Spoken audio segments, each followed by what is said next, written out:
Day the fifth. The Introduction. Endeth here the fourth day of the Decameron, beginneth the fifth, in which, under the rule of miette, discourse is had of good fortune befalling lovers after divers direful or disastrous adventures. All the east was white, nor any part of our hemisphere unillumined by the rising beams, when the carolling of the birds that in a gay chorus saluted the dawn among the baths induced Fiammetta to rise, and rouse the other ladies and the three gallants, with whom adown the hill and about the dewy meads of the broad Champaign she sauntered, talking gaily of divers matters, until the sun had attained some height; then, feeling his rays grow somewhat scorching, they retraced their steps and returned to the villa, where, having repaired their slight fatigue with excellent wines and comfits, they took their pastime in the pleasant garden until the breakfast hour, when, all things being made ready by the discreet seneschal, they, after singing a stampita and a balladette or two, gaily at the queen's behest, sat them down to eat. Meetly ordered and gladsome was the meal, which done, heedful of their rule of dancing, they trod a few short measures with accompaniment of music and song. Thereupon, being all dismissed by the queen until after the siesta, some hied them to rest, while others tarried taking their pleasure in the fair garden. But shortly after noon, all at the queen's behest reassembled, according to their wont, by the fountain, and the queen, having seated herself on her throne, glanced towards Pamphilo, and bade him, with a smile, lead off with the stories of good fortune; whereto Pamphilo gladly asserted himself, and thus began. End of Introduction of the Day 5. Day 5, the First Story. Cimon, by loving, waxes wise, wins his wife Iphigenia by capture on the high seas, and is imprisoned at Rhodes. He is delivered by Lysimachus, and the twain capture Cassandra and recapture Iphigenia in the hour of their marriage. They flee with their ladies to Crete, and having there married them, are brought back to their homes. Many stories, sweet my ladies, occur to me as meet for me to tell by way of ushering in a day so joyous as this will be,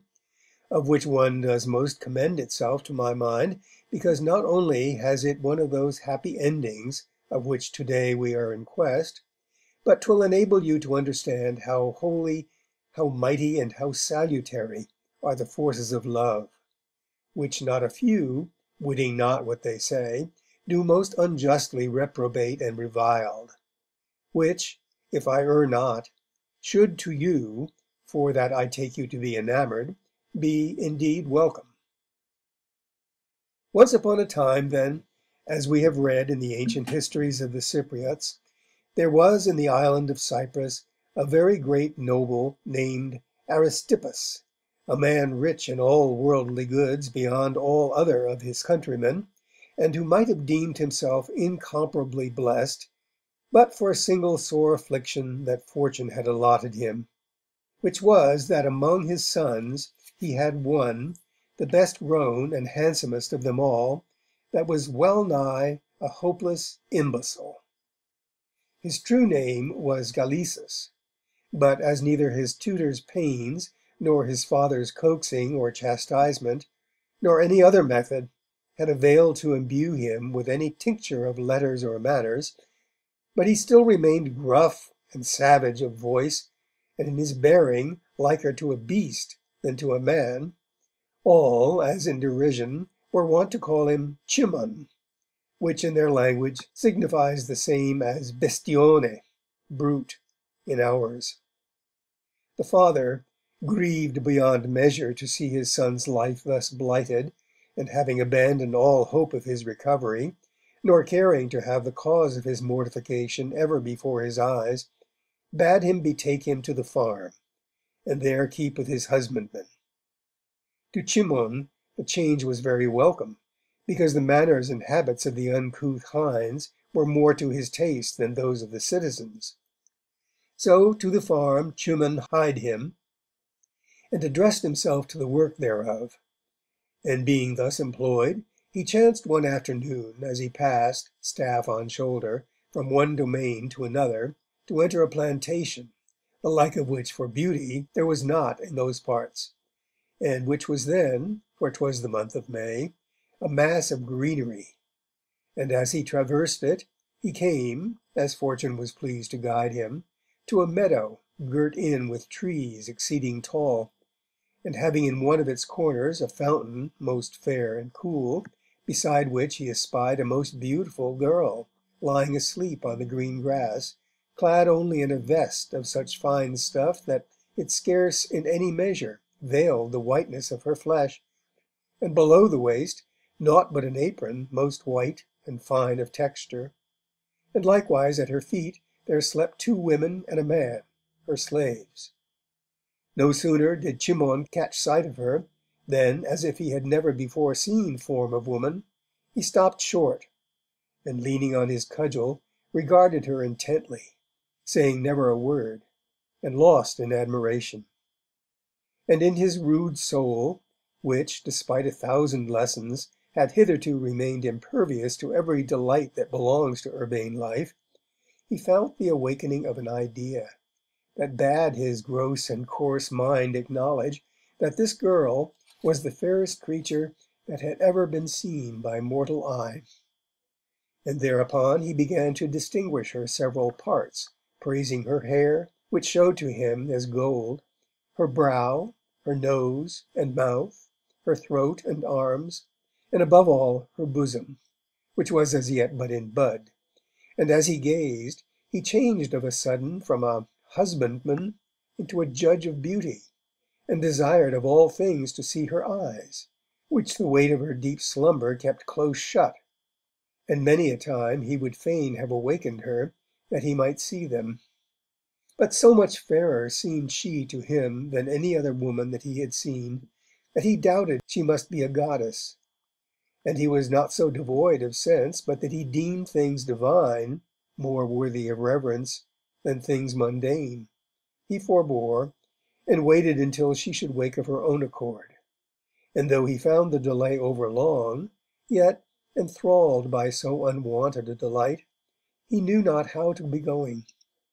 However, after he had tarried a long while, it so befell that Iphigenia, such was the girl's name, her slave still sleeping, awoke, and raised her head, and opened her eyes, and seeing Chimon standing before her, leaning on his staff, was not a little surprised, and said, "Chimon, what seekest thou in this wood at this hour?" For Chimon she knew well, as indeed did almost all in the countryside, by reason alike of his uncouth appearance as of the rank and wealth of his father. To Iphigenia's question he answered never a word, but as soon as her eyes were open, naught could he do but intently regard them, for it seemed to him that a soft influence emanated from them, which filled his soul with a delight that he had never before known, which the girl marking, began to misdoubt that by so fixed a scrutiny his boorish temper might be prompted to some act that should cause her dishonour. Wherefore she roused her women, and got up, saying, "Keep thy distance, Chimon, in God's name." Whereto Chimon made answer, "I will come with thee." And albeit the girl refused his escort, being still in fear of him, she could not get quit of him. But he attended her home, after which she hied him straight to his father's house, and announced that he was minded on no account to go back to the farm, which intelligence was far from welcome to his father and kinsmen, but nevertheless they suffered him to stay, and waited to see what might be the reason of his change of mind. So Chimon, whose heart, closed to all teaching, love's shaft, sped by the beauty of Iphigenia, had penetrated, did now graduate in wisdom with such celerity as to astonish his father and kinsmen, and all that knew him. He began by requesting his father to let him go clad in the like apparel, and with, in all respects, the like personal equipment as his brothers, which his father very gladly did. Mixing thus with the gallants, and becoming familiar with the manners proper to gentlemen, and especially to lovers, he very soon, to the exceeding great wonder of all, not only acquired the rudiments of letters, but waxed most eminent among the philosophic wits.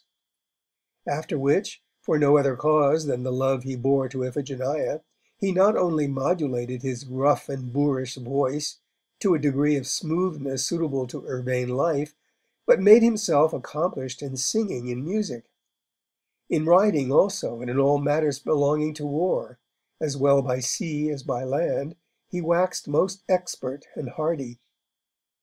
And in some, that I go not about to enumerate each of his virtues in detail, he had not completed the 4th year from the stay of his first becoming enamoured,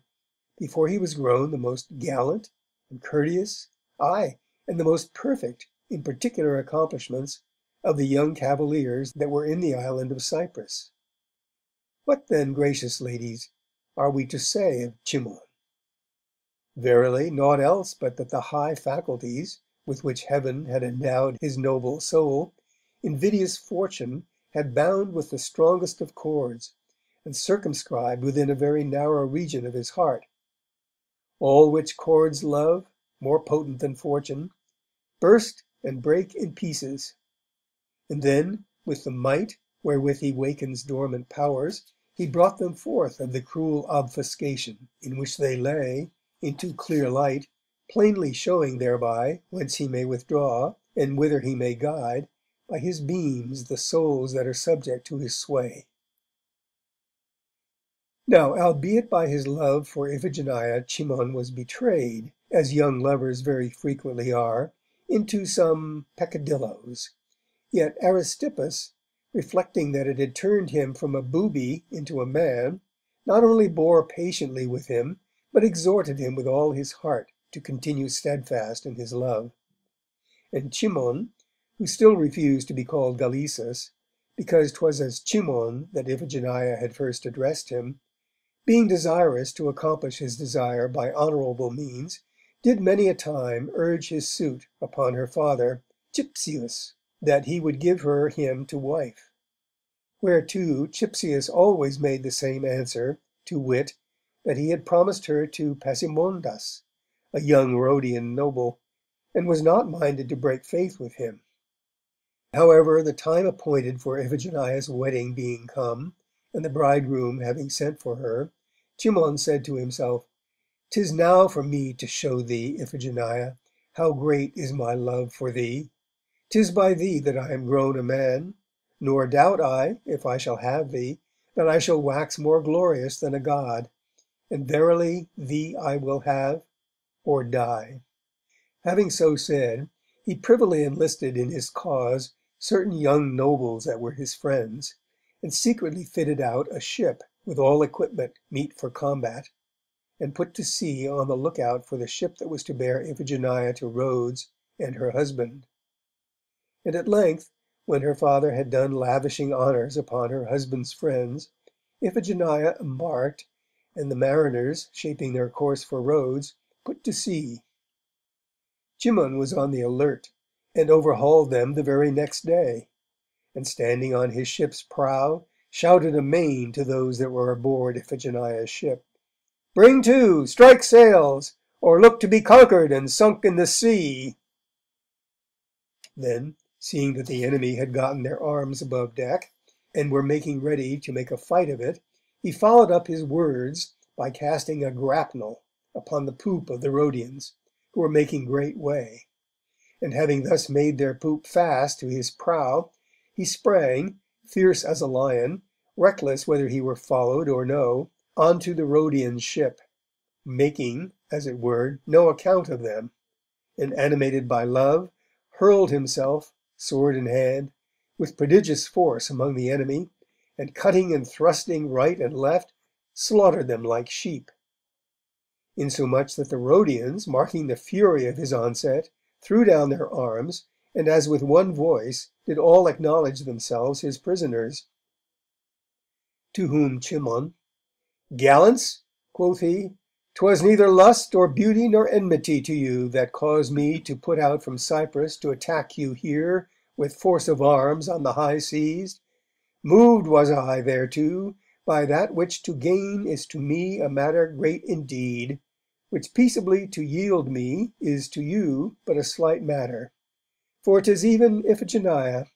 whom more than aught else I love, whom, as I might not have her of her father in peaceable and friendly sort, love has constrained me to take from you in this high-handed fashion, and by force of arms, to whom I mean to be even such as would have been your Passamondus. Wherefore give her to me, and go your way, and God's grace go with you. Yielding rather to force than prompted by generosity, the Rhodians surrendered Iphigenia, all tears, to Cimon, who, marking her tears, said to her,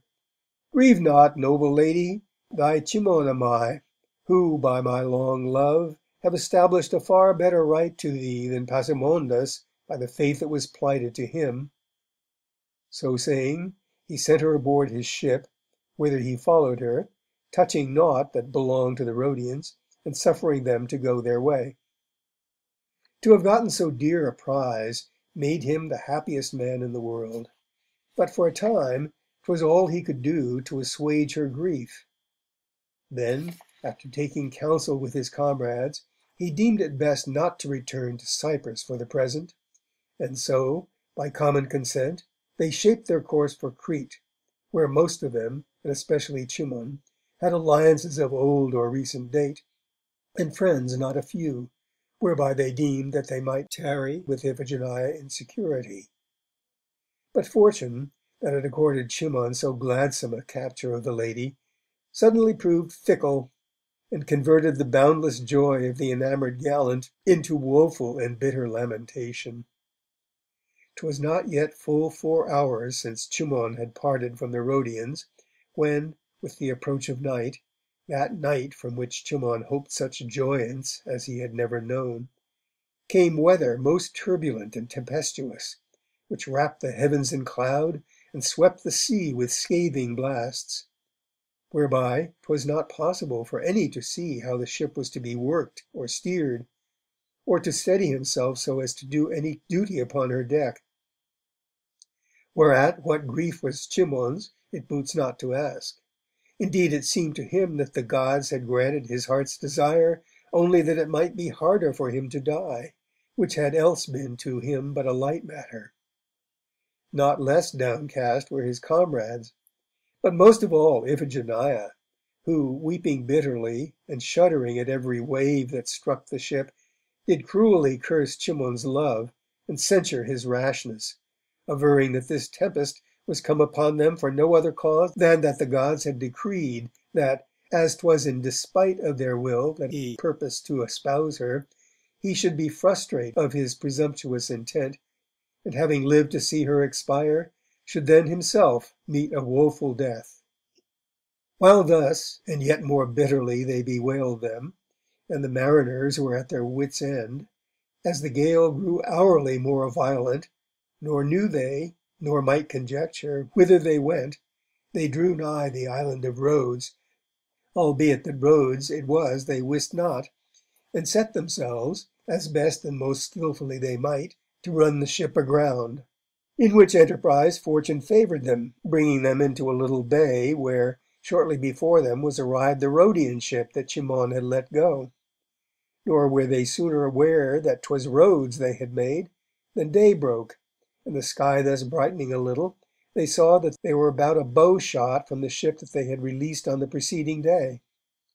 Whereupon Cimon, vexed beyond measure,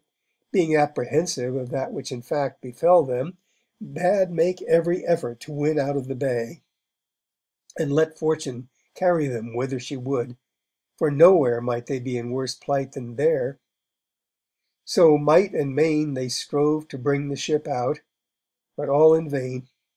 The violence of the gale thwarted them to such purpose as not only to preclude their passage out of the bay, but to drive them, willing-nilling, ashore, whither no sooner were they come than they were recognized by the Rhodian mariners, who had already landed. of whom one ran with all speed to a farm hard by, whither the Rhodian gallants were gone, and told them that fortune had brought Cimon and Iphigenia aboard their ship into the same bay to which she had guided them. Whereat the gallants were overjoyed, and taking with them not a few of the farm servants, hied them in hot haste to the shore, where, Cimon and his men being already landed with intent to take refuge in a neighbouring wood, they took them all, with Iphigenia, and brought them to the farm. Whence, pursuant to an order of the Senate of Rhodes, to which, so soon as he received the news, Pasimondus made his complaint, Cimon and his men were all marched off to prison by Lysimachus, chief magistrate of the Rhodians for that year, who came down from the city for the purpose with an exceeding great company of men-at-arms. On such wise did our hapless and enamoured Cimon lose his so lately won Iphigenia, before he had had of her more than a kiss or two. Iphigenia was entertained and comforted of the annoy, occasioned as well by her recent capture as by fury of the sea, by not a few noble ladies of Rhodes, with whom she tarried until the day appointed for her marriage. In recompense of the release of the Rhodian gallants on the preceding day, the lives of Cimon and his men were spared, notwithstanding that Pasimondus pressed might and main for their execution, and instead they were condemned to perpetual imprisonment, wherein, as may be supposed, they abode in dolorous plight, and despaired of ever again knowing happiness. However, it so befell that, Pasimondus accelerating his nuptials to the best of his power, Fortune, as if repenting her that in her haste she had done Cimon so evil a turn, did now by a fresh disposition of events compass his deliverance. Pasimondus had a brother, by name Hormisdas, his equal in all respects save in years, who had long been contract to marry Cassandra, a fair and noble damsel of Rhodes, of whom Lysimachus was in the last degree enamoured.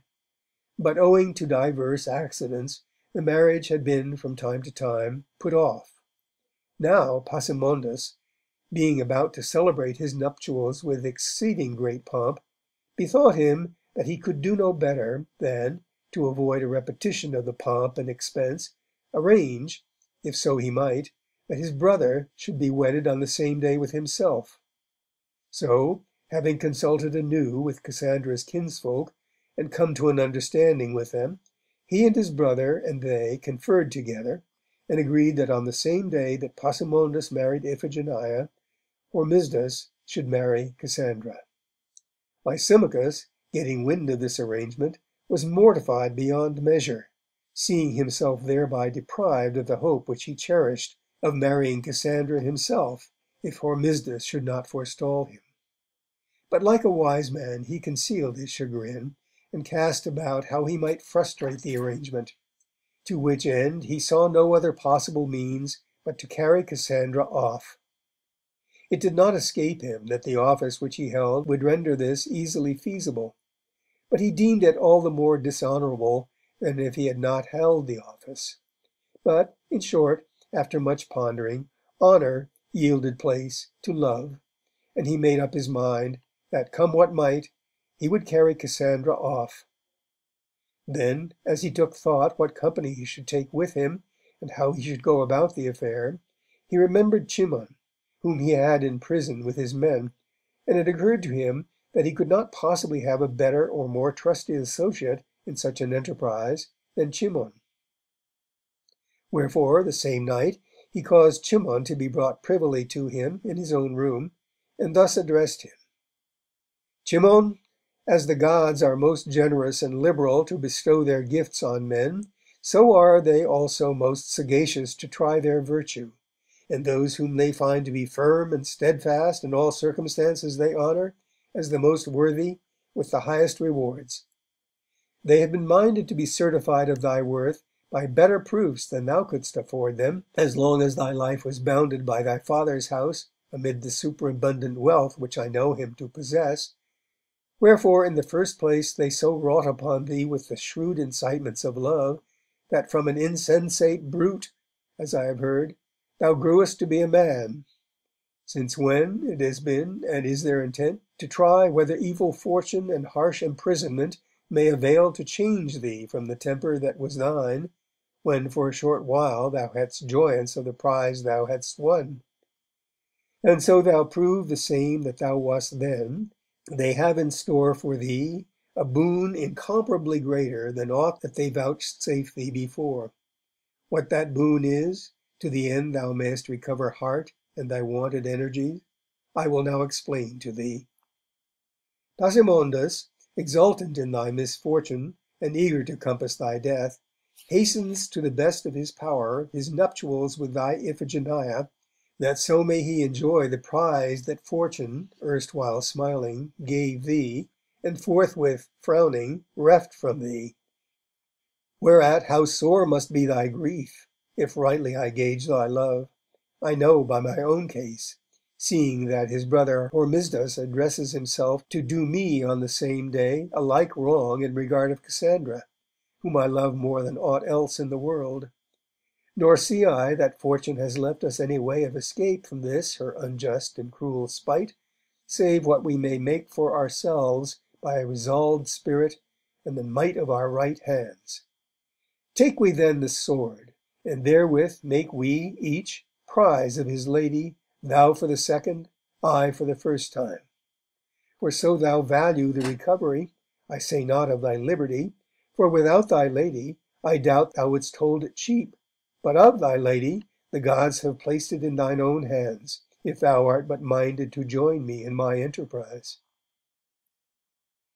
These words restored to Cimon all that he had lost of heart and hope, nor pondered he long before he replied, Lysimachus, comrade stouter or more staunch than I thou mightest not have in such an enterprise, if such indeed is be as thou sayest. Wherefore lay upon me such behest as thou shalt deem meet, and thou shalt marvel to witness the vigour of my performance. Whereupon Lysimachus, On the third day from now, quoth he, their husbands' houses will be newly entered by the brides, and on the same day, at even, we too will enter them in arms, thou with thy men, and I with some of mine, in whom I place great trust. And forcing our way among the guests, and slaughtering all that dare to oppose us, will bear the ladies off to a ship which I have had privily got ready. Cimon approved the plan, and kept quiet in prison until the appointed time, which being come, the nuptials were celebrated with great pomp and magnificence that filled the houses of the two brothers with festal cheer. Then Lysimachus, having made ready all things meet, and fired Cimon and his men and his own friends for the enterprise by a long harangue, disposed them in due time, all bearing arms under their cloaks, in 3 companies. And having privily dispatched one company to the port, that when the time should come to embark he might meet with no let, he marched with the other 2 companies to the house of Pasimondus, posted the one company at the gate, that being entered they might not be shut in or debarred their egress, and with the other company and Cimon ascended the stairs, and gained the saloon, where the brides and not a few other ladies were set at several tables to sup in meet order. Whereupon in they rushed, and overthrew the tables, and seized each his own lady, and placed them in charge of their men, whom they bade bear them off forthwith to the ship that lay ready to receive them. Whereupon the brides and the other ladies and the servants, with one accord, fell a sobbing and shrieking, insomuch that a confused din and lamentation filled the whole place. Cimon, Lysimachus, and their band, none withstanding, but all giving way before them, gained the stairs, which they were already descending when they encountered Pasimondus, who, carrying a great staff in his hand, was making in the direction of the noise. But one doughty stroke of Cimon's sword sufficed to cleave his skull in twain, and lay him dead at Cimon's feet, and another stroke disposed of hapless Hormisdas, as he came running to his brother's aid. Some others who ventured to approach them were wounded and beaten off by the retinue. So forth of the house, that reeked with blood and resounded with tumult and lamentation and woe, sped Cimon and Lysimachus with all their company, and without any let, in close order, with their fair booty in their midst, made good their retreat to the ship. Whereon with the ladies they one and all embarked, for the shore was now full of armed men come to rescue the ladies, and the oarsmen, giving way, put to sea elate. Arrived at Crete, they met with a hearty welcome on the part of their many friends and kinsfolk, and having married their ladies, they made greatly merry, and had gladsome joyance of their fair booty. Their doings occasioned, both in Cyprus and in Rhodes, no small stir and commotion, which lasted for a long while. But in the end, by the good offices of their friends and kinsfolk in both islands, 'twas so ordered as that after a certain term of exile, Cimon returned with Iphigenia to Cyprus, and in like manner Lysimachus returned with Cassandra to Rhodes. And long and blithely thereafter lived they, each well contented with his own wife in his own land. End of Day 5, the first story.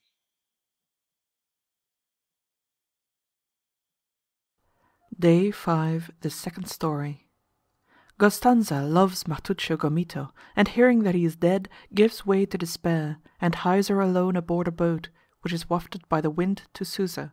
She finds him alive in Tunis, and makes herself known to him, who, having by his counsel gained high place in the king's favour, marries her, and returns with her wealthy to Lipari. Pamphilo's story being ended,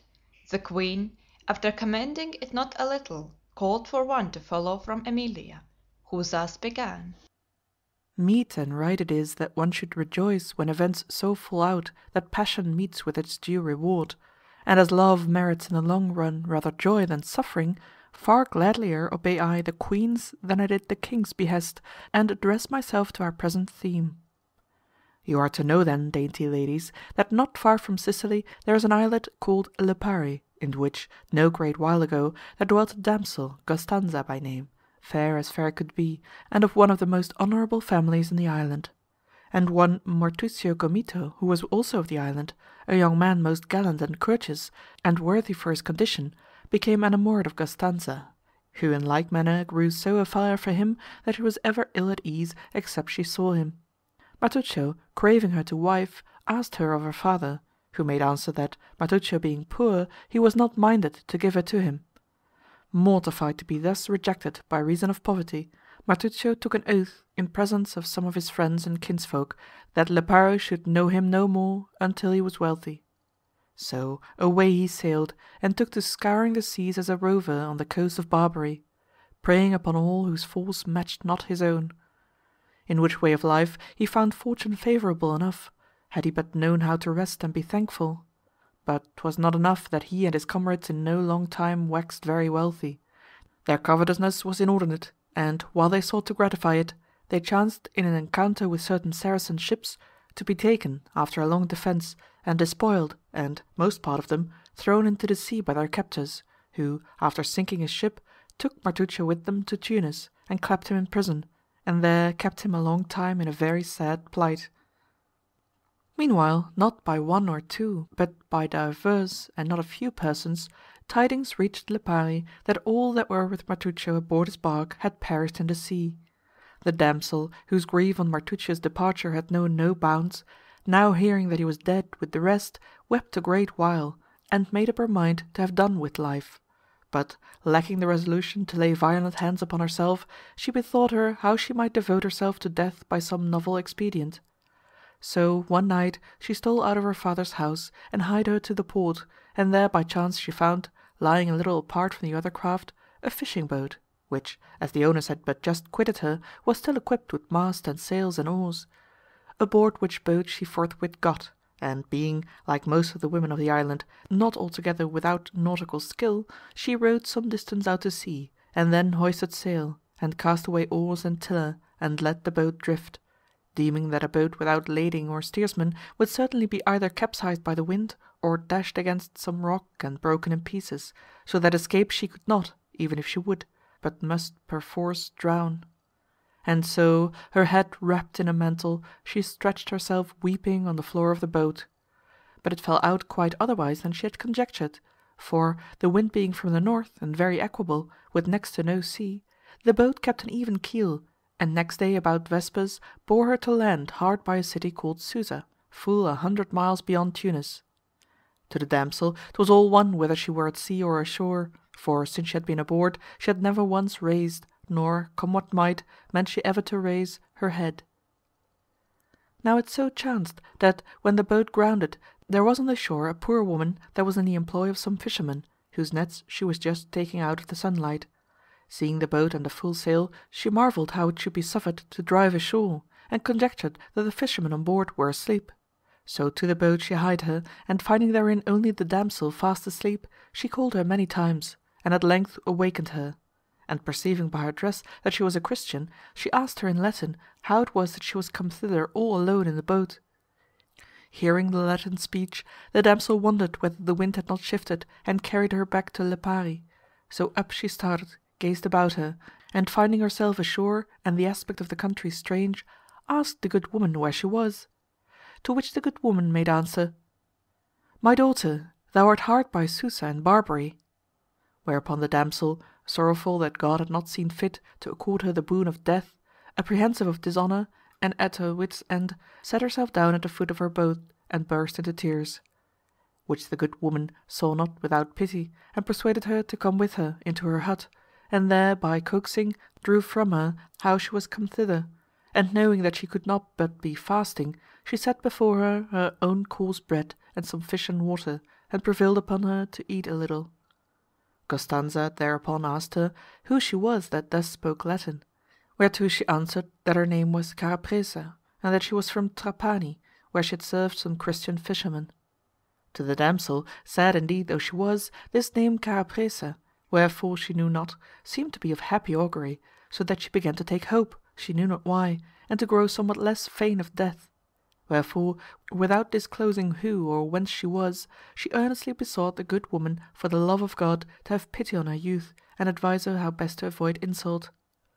Whereupon Carapresa, good woman that she was, left her in her hut, while with all speed she picked up her nets, and on her return she wrapped her in her own mantle and led her to Susa.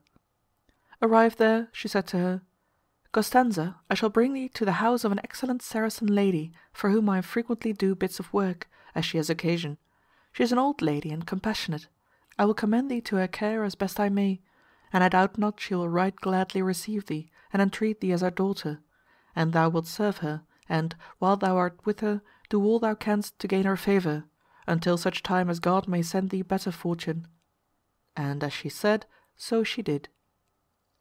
The old lady listened, and then, gazing steadfastly in the damsel's face, shed tears, and taking her hand, kissed her forehead, and led her into the house, where she and some other women dwelt quite by themselves, doing divers kinds of handiwork in silk and palm leaves and leather, wherein the damsel in a few days acquired some skill, and thenceforth wrought together with them, and rose wondrous high in the favour and good graces of all the ladies, who soon taught her their language. Now while the damsel, mourned at home as lost and dead, dwelt thus at Susa, it so befell that, Mariabdella being then king of Tunis, a young chieftain in Granada, of great power, and backed by mighty allies, gave out that the realm of Tunis belonged to him, and having gathered a vast army, made a descent upon Tunis with intent to expel the king from the realm. Martuccio Gomito, who knew the language of Barbary well, heard the tidings in prison, and learning that the king of Tunis was mustering a mighty host for the defence of his kingdom, said to one of the warders that were in charge of him and his comrades, "If I might have speech of the king, I am confident that the advice that I should give him would secure him the victory." The warder repeated these words to his chief, who forthwith carried them to the king. Wherefore by the king's command Martuccio was brought before him, and being asked by him what the advice of which had spoken might be, answered on this wise. "Sire, if in old days, when I was wont to visit this country of yours, I duly observed the manner in which you order your battle, methinks you place your main reliance upon archers, and therefore if you could contrive that your enemy's supply of arrows should give out, and your own continue plentiful, I apprehend that you would win the battle." "Ay, indeed," replied the king, "I make no doubt that, could I but accomplish that, I should conquer." "Nay, but sire," returned Martuccio, "you may do it if you will. Listen, and I will tell you how. You must fit the bows of your archers with strings much finer than those that are in common use, and match them with arrows the notches of which will not admit any but these fine strings, and this you must do so secretly that your enemy may not know it, else he will find means to be even with you. Which counsel I give you for the following reason. When your and your enemy's archers have expended all their arrows, you wot that the enemy will fall to picking up the arrows that your men have shot during the battle, and your men will do the like by the enemy's arrows. But the enemy will not be able to make use of your men's arrows, by reason that their fine notches will not suffice to admit the stout strings, whereas your men will be in the contrary case in regard of the enemy's arrows, for the fine string will very well receive the large-notched arrow. And so your men will have an abundant supply of arrows, while the enemy will be at a loss for them." The king, who lacked not sagacity, appreciated Martuccio's advice, and gave full effect to it, whereby he came out of the war a conqueror, and Martuccio, being raised to the chief place in his favour, waxed rich and powerful. Which matters being bruited throughout the country, it came to the ears of Costanza that Martuccio Gomito, whom she had long supposed to be dead, was alive, whereby her love for him, some embers of which still lurked in her heart, burst forth again in sudden flame, and gathered strength, and revived her dead hope. Wherefore she frankly told all her case to the good lady with whom she dwelt, saying that she would fain go to Tunis, that her eyes might have assurance of that which the report received by her ears had made them yearn to see. The lady fell heartily in with the girl's desire, and, as if she had been her mother, embarked with her for Tunis, where on their arrival they were honourably received in the house of one of her kinswomen. Carapresa, who had attended her, being sent to discover what she might touching Martuccio, brought back word that he was alive, and high in honour and place. The gentlewoman was minded that none but herself should apprise Martuccio of the arrival of his Costanza, wherefore she hied her one day to Martuccio, and said, "Martuccio, there is come to my house a servant of thine from Lipari, who would fain speak with thee here privily, and for that he would not have me trust another, I am come hither myself to deliver his message." Martuccio thanked her, and forthwith hied him with her to her house. Where no sooner did the girl see him than she all but died for joy, and carried away by her feelings, fell upon his neck with open arms and embraced him. And, what with sorrow of his past woes and her present happiness, said never a word, but softly wept. Martuccio regarded her for a while in silent wonder, then, heaving a sigh, he said, "Thou livest then, my Costanza. Long since I heard that thou was lost, nor was aught known of thee at home." Which said, he tenderly and with tears embraced her. Costanza told him all her adventures, and how honourably she had been entreated by the gentlewoman with whom she had dwelt. And so long time they conversed, and then Martuccio parted from her, and hied him back to his lord the king, and told him all, to wit, his own adventures and those of the girl, adding that with his leave he was minded to marry her according to our law. Which matters the king found passing strange, and having called the girl to him, and learned from her that 'twas even as Martuccio had said, "Well indeed," quoth he, "hast thou won thy husband." Then caused he gifts most ample and excellent to be brought forth, part of which he gave to Costanza and part to Martuccio, leaving them entirely to their own devices in regard of one another. Then Martuccio, in terms most honourable, bade farewell to the old lady with whom Costanza had dwelt, thanking her for the service she had rendered to Costanza, and giving her presents suited to her condition, and commending her to God, while Costanza shed many a tear. After which, by leave of the king, they went aboard a light bark, taking with them Carapresa, and, sped by a prosperous breeze, arrived at Lipari, where they were received with such cheer as 'twere vain to attempt to describe. There were Martuccio and Costanza, wedded with all pomp and splendour, and there long time in easeful peace they had joyance of their love. End of Day 5, the Second Story. Day 5, the Third Story. Pietro Boccamazza runs away with Agnolella and encounters a gang of robbers. The girl takes refuge in a wood and is guided to a castle. Pietro is taken, but escapes out of the hands of the robbers, and after some adventures arrives at the castle where Agnolella is, marries her, and returns with her to Rome. Ended Emilia's story, which none of the company spared to commend. The queen, turning to Elisa, bade her follow suit, and she, with glad obedience, thus began. "'Tis a story sweet, ladies, of a woeful night passed by two indiscreet young lovers that I have in mind, but as thereon ensued not a few days of joy, 'tis not inapposite to our argument, and shall be narrated.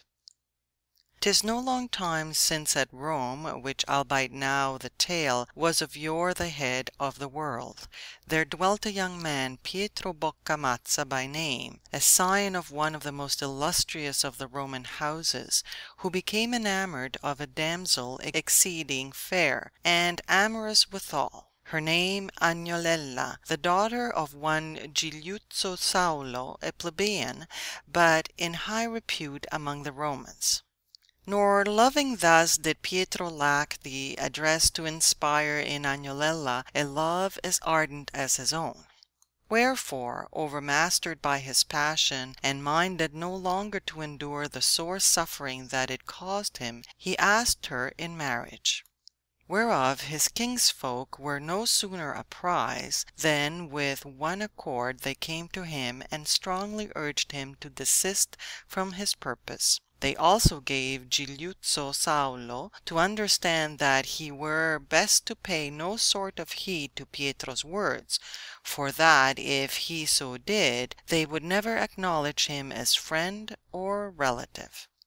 Thus, to see himself debarred of the one way by which he deemed he might attain to his desire, Pietro was ready to die for grief, and all his kinsfolk notwithstanding, he would have married Gigliuzzo's daughter, had but the father consented. Wherefore at length he made up his mind that if the girl were willing, naught should stand in the way, and having through a common friend sounded the damsel and found her apt, he brought her to consent to elope with him from Rome. The affair being arranged, Pietro and she took horse betimes one morning, and sallied forth for Anagni, where Pietro had certain friends in whom he placed much trust, and as they rode, time not serving for full joyance of their love, for they feared pursuit, they held converse thereof, and from time to time exchanged a kiss. Now it so befell that the way being none too well known to Pietro, when perhaps 8 miles from Rome they should have turned to the right, they took instead a leftward road. Whereon, when they had ridden but little more than 2 miles, they found themselves close to a petty castle, whence, so soon as they were observed, there issued some dozen men at arms. And as they drew near, the damsel, espying them, gave a cry, and said, "We are attacked, Pietro, let us flee." And guiding her nag as best she knew towards a great forest, she planted the spurs in his sides, and so, holding on by the saddle bow, was borne by the goaded creature into the forest at a gallop. Pietro, who had been too engrossed with her face to give due heed to the way, and thus had not been aware, as soon as she, of the approach of the men at arms, was still looking about to see whence they were coming, when they came upon him, and took him prisoner, and forced him to dismount. Then they asked who he was, and when he told them, they conferred among themselves, saying, "This is one of the friends of our enemies. What else can we do but relieve him of his nag and of his clothes, and hanging on one of these oaks in scorn of the Orsini?" To which proposal all agreeing, they bade Pietro strip himself, but while already divining his fate, he was so doing, an ambuscade of full 25 men at arms fell suddenly upon them, crying, "Death! Death!" Thus surprised, they let Pietro go and stood on the defensive, but, seeing that the enemy greatly outnumbered them, they took to their heels, the others giving chase. Whereupon Pietro hastily resumed his clothes, mounted his nag, and fled with all speed in the direction which he had seen the damsel take. But finding no road or path through the forest, nor discerning any trace of a horse's hoofs, he was, for that he found not the damsel, albeit he deemed himself safe out of the clutches of his captors and their assailants, the most wretched man alive, and fell a weeping and wandering hither and thither about the forest, uttering Agnolella's name. None answered, but turn back he dared not, so on he went, not knowing whither he went, besides which he was in mortal dread of the wild beasts that infest the forest, as well on account of himself as of the damsel, whom momently he seemed to see throttled by some bear or wolf. Thus did our unfortunate Pietro spend the whole day wandering about the forest, making it to resound with his cries of Agnolella's name, and harking at times back when he thought to go forward, until at last, what with his cries and his tears and his fears and his long fasting, he was so spent that he could go no further.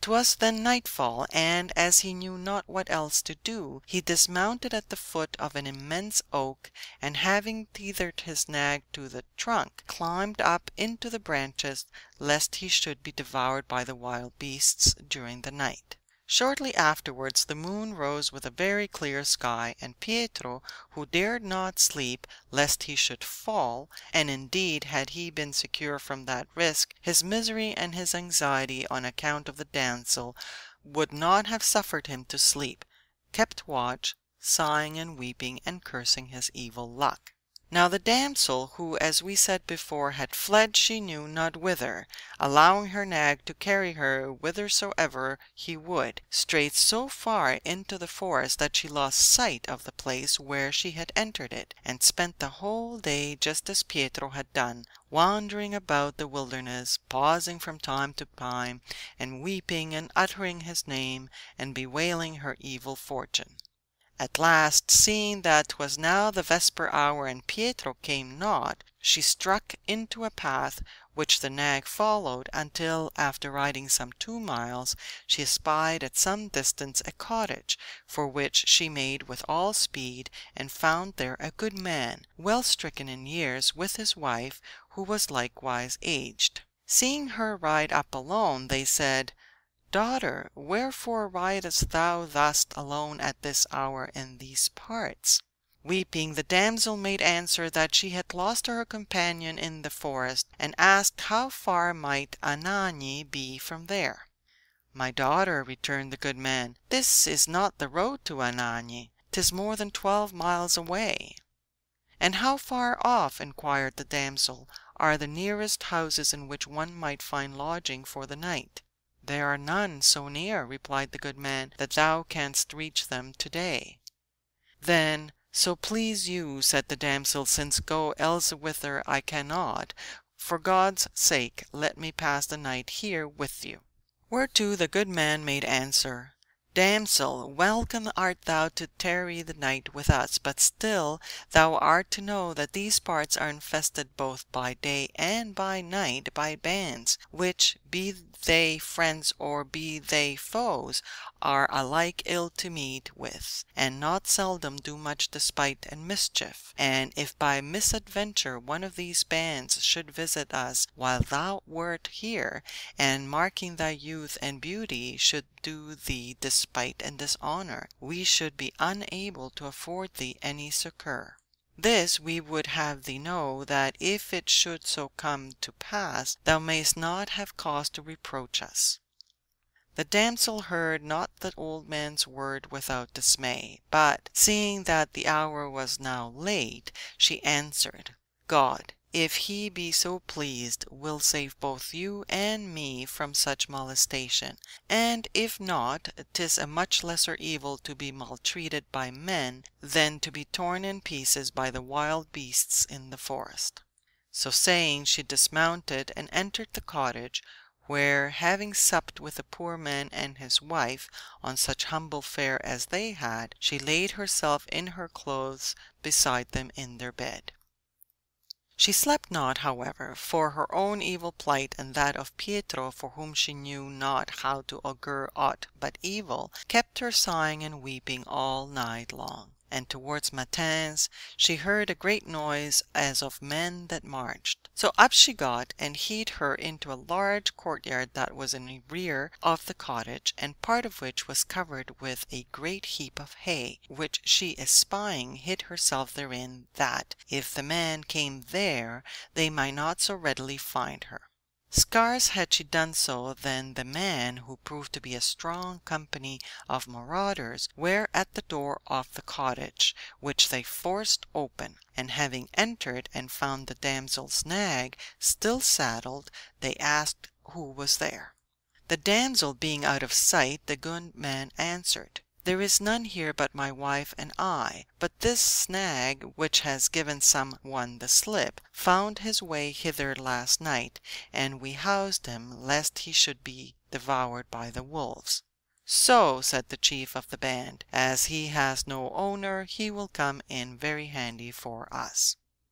Whereupon in several parties they ransacked the cottage from top to bottom, and one party went out into the courtyard, where, as they threw aside their lances and targets, it so befell that one of them, not knowing where else to bestow his lance, tossed it into the hay, and was within an ace of killing the damsel that lay hid there, as likewise she of betraying her whereabouts, for the lance all but grazing her left breast, insomuch that the head tore her apparel, she doubted she was wounded, and had given a great shriek, but that, remembering where she was, she refrained for fear. By and by the company cooked them a breakfast of kids and other meat, and having eaten and drunken, dispersed in divers directions as their affairs required, taking the girl's nag with them.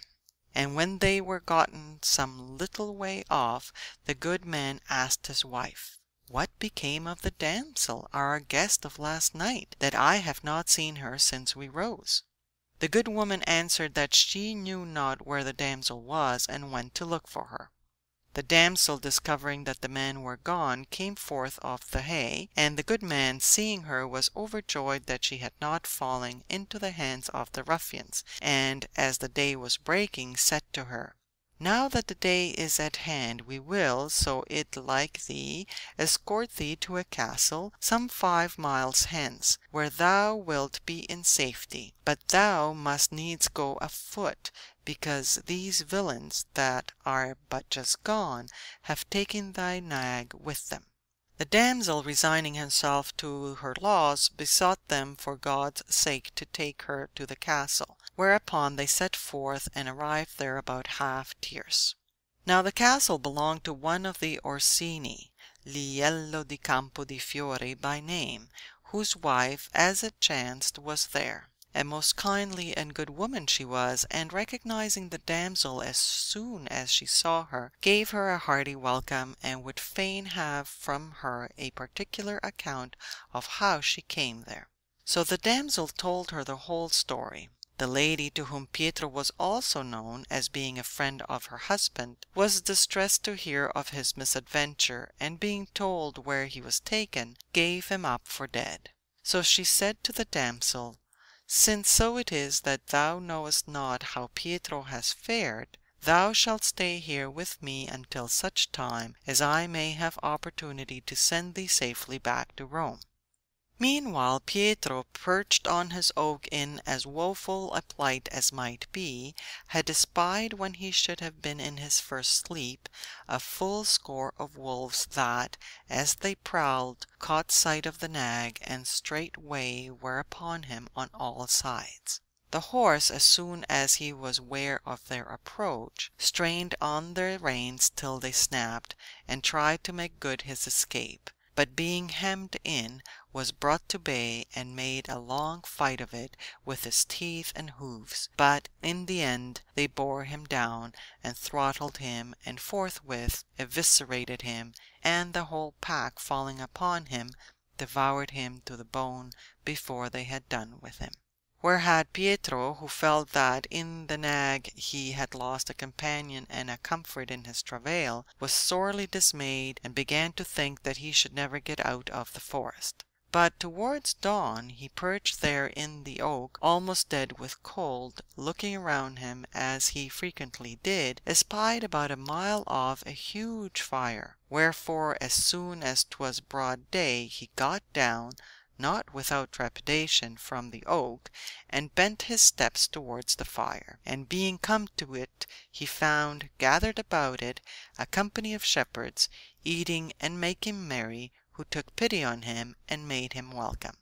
And when he had broken his fast and warmed himself, he told them the mishap that had befallen him, and how it was that he was come there alone, and asked them if there was a farm or castle in those parts whither he might betake him. The shepherds said that about 3 miles away there was a castle belonging to Liello di Campo di Fiore, where his lady was then tarrying. Pietro, much comforted, requested to be guided thither by some of their company, whereupon 2 of them right gladly escorted him. So Pietro arrived at the castle, where he found some that knew him, and while he was endeavoring to set on foot a search for the damsel in the forest, the lady summoned him to her presence, and he, forthwith obeying, and seeing Agnolella with her, was the happiest man that ever was. He yearned till he all but swooned to go and embrace her, but refrained for bashfulness in the lady's presence. And overjoyed as he was, the joy of the damsel was no less. The lady received him with great cheer, and though, when she had heard the story of his adventures from his own lips, she chid him not a little for having set at naught the wishes of his kinsfolk, yet, seeing that he was still of the same mind, and that the damsel was also constant, she said to herself, "To what purpose give I myself all this trouble? They love one another, they know one another, they love with equal ardor, their love is honorable, and I doubt not is well pleasing to God, seeing that the one has escaped the gallows, and the other the lance, and both the wild beasts. Wherefore be it as they would have it." Then turning to them, she said, "If 'tis your will to be joined in wedlock as man and wife, mine jumps with it. Here shall your nuptials be solemnized, and at Liello's charges, and for the rest I will see that your peace is made with your kinsfolk." So in the castle the pair were wedded, Pietro only less blithe than Agnolella, the lady ordering the nuptials as honorably as might be in her mountain home, and there they had most sweet joyance of the first fruits of their love. So some days they tarried there, and then, accompanied by the lady with a strong escort, they took horse and returned to Rome, where, very wroth though she found Pietro's kinsfolk for what he had done, the lady re-established solid peace between him and them, and so at Rome Pietro and Agnolella lived together to a good old age in great tranquillity and happiness. End of Day 5, the Third Story.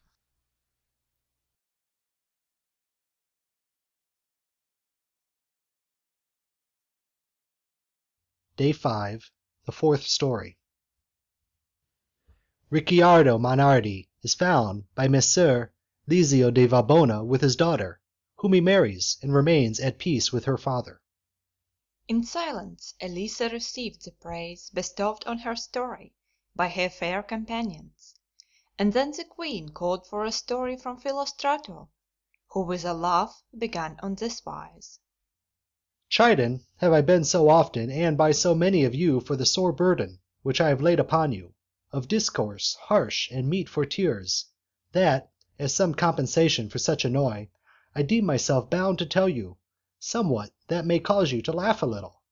Wherefore my story, which will be of the brightest, shall be of a love, the course whereof, save for sighs and a brief passage of fear mingled with shame, ran smooth to a happy consummation.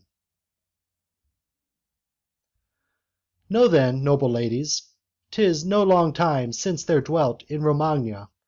a right worthy and courteous knight, Messer Lizio de Varbona by name, who was already verging upon old age, when there was born to him of his wife, Madonna Giacomina, a daughter, whom, as she grew up, became the fairest and most debonair of all girls of those parts, and for that she was the only daughter left to him, was most dearly loved and cherished by her father and mother, who guarded her with the most jealous care, thinking to arrange some great match for her. Now there was frequently in Messer Lisio's house, and much in his company, a fine, lusty young man, one Ricciardo de Menardi da Bretinoro, whom Messer Lisio and his wife would as little have thought of mistrusting as if he had been their own son, who, now and again taking note of the damsel, that she was very fair and graceful, and in bearing and behaviour most commendable, and of marriageable age, fell vehemently in love with her, which love he was most very careful to conceal. The damsel detected it, however, and in like manner plunged headlong into love with him, to Ricciardo's no small satisfaction. Again and again he was on the point of speaking to her, but refrained for fear. At length, however, he summoned up his courage, and seizing his opportunity, thus addressed her: "Caterina, I implore thee, suffer me not to die for love of thee." Whereto the damsel forthwith responded, "Nay, God grant it that it be not rather that I die for love of thee." Greatly exhilarated and encouraged, Ricardo made answer, "'Twill never be by default of mine that thou lackest aught that may pleasure thee, but it rests with thee to find the means to save thy life and mine." Then said the damsel, "Thou seest, Ricciardo, how closely watched I am, insomuch that I see not how 'twere possible for thee to come to me. But if thou seest aught that I may do without dishonour, speak the word and I will do it." Ricciardo was silent for a while, pondering many matters. Then of a sudden he said, "Sweet mi Caterina, there is but one way that I can see, to wit, that thou shouldest sleep either on or where thou mightest have access to the terrace by thy father's garden, where, so I but knew that thou wouldest be there at night, I would not fail contrive to meet thee, albeit 'tis very high." "As for my sleeping there," replied Caterina, "I doubt not that it may be managed, if thou art sure that thou canst join me."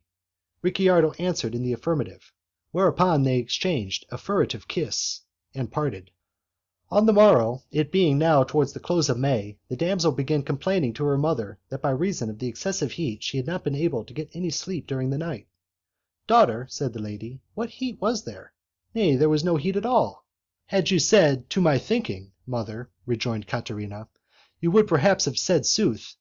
but you should bethink you how much more heat girls have in them than ladies that are advanced in years." "True, my daughter," returned the lady, "but I cannot order that it should be hot or cold, as thou perchance wouldst like. We must take the weather as we find it, and as the seasons provide it.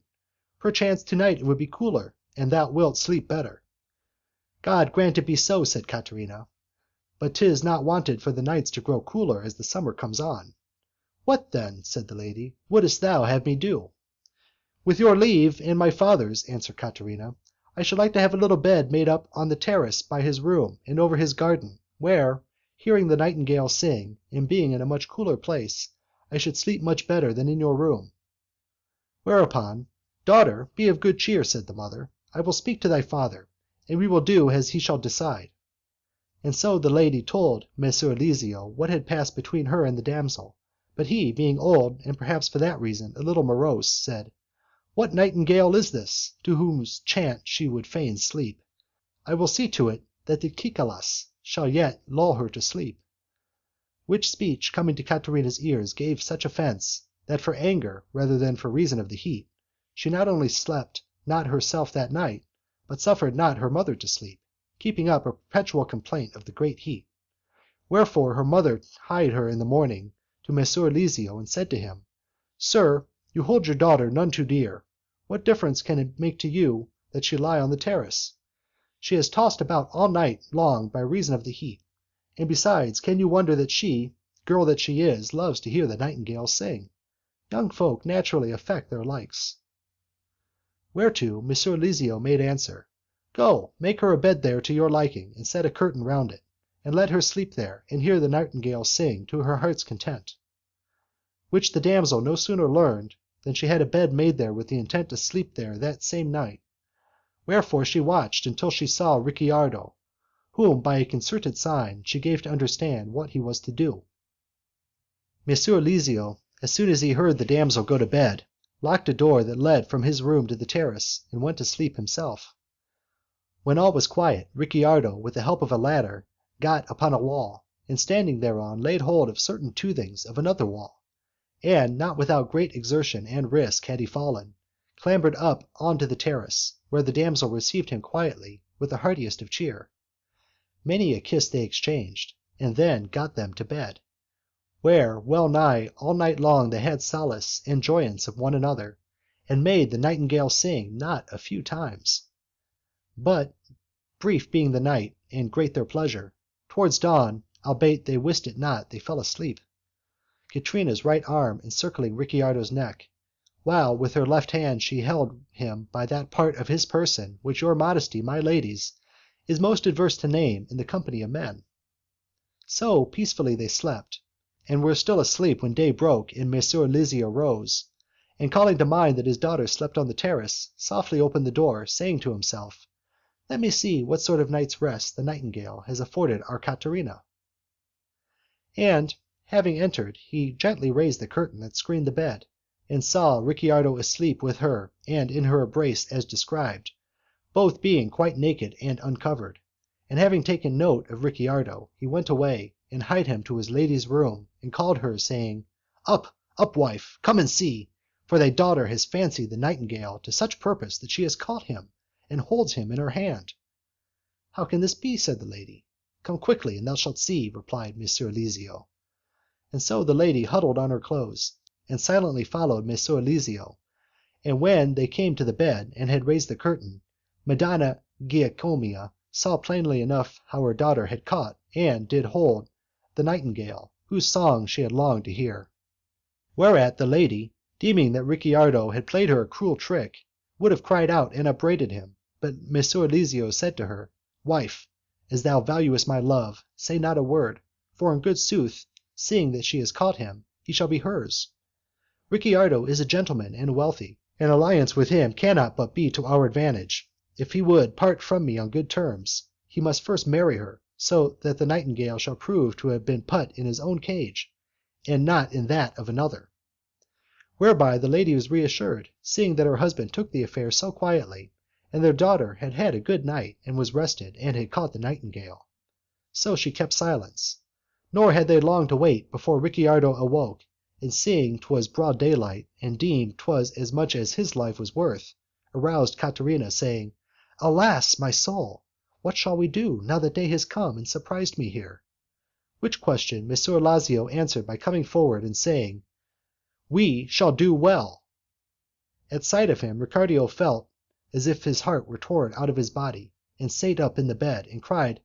"My lord, I cry for mercy for God's sake. I wot that my disloyalty and delinquency had merited death. Wherefore deal with me even as it may seem best to you. However, I pray to you, if so it may be, to spare my life, that I die not." "Ricciardo," replied Messer Lizio, "the love I bore thee, and the faith I reposed in thee, merited a better return. But still, as so it is, and youth has seduced thee into such a transgression, redeem thy life and preserve thy honour, by making Caterina thy lawful spouse, that thine, as she has been for this past night, she may remain for the rest of her life. In this way thou mayst securest my peace and thy safety. Otherwise, commend thy soul to God." Pending this colloquy, Caterina let go the nightingale, and having covered herself, began with many a tear to implore her father to forgive Ricciardo, and Ricciardo to do as Messer Lizio required, that thereby they might securely count upon a long continuance of such nights of delight. But there needed not much supplication, for, with what remorse for the wrong done, and the wish to make amends, and the fear of death, and the desire to escape it, and above all his ardent love, and the craving to possess his beloved one, Ricciardo lost no time in making a frank avowal of his readiness to do as Messer Lizio would have him. Wherefore Messer Lizio, having borrowed a ring from Madonna Giacomo, Ricciardo did there and then in their presence wed Caterina. Which done, Messer Lizio and the lady took their leave, saying, "Now rest ye awhile, for so perchance 'twere better for you than if ye rose." And so they left the young folks, who forthwith embraced, and not having travelled more than 6 miles during the night, went 2 miles further before they rose, and so concluded their first day. When they were arisen, Ricciardo and Messer Lizio discussed the matter with more formality, and some days afterwards Ricardio, as was meet, married the damsel anew in the presence of their friends and kinsfolk, and brought her home with great pomp, and celebrated his nuptials with due dignity and splendour. And so for many a year thereafter he lived with her in peace and happiness, and snared the nightingale's day and night to her heart's content. End of Day 5, the Fourth Story.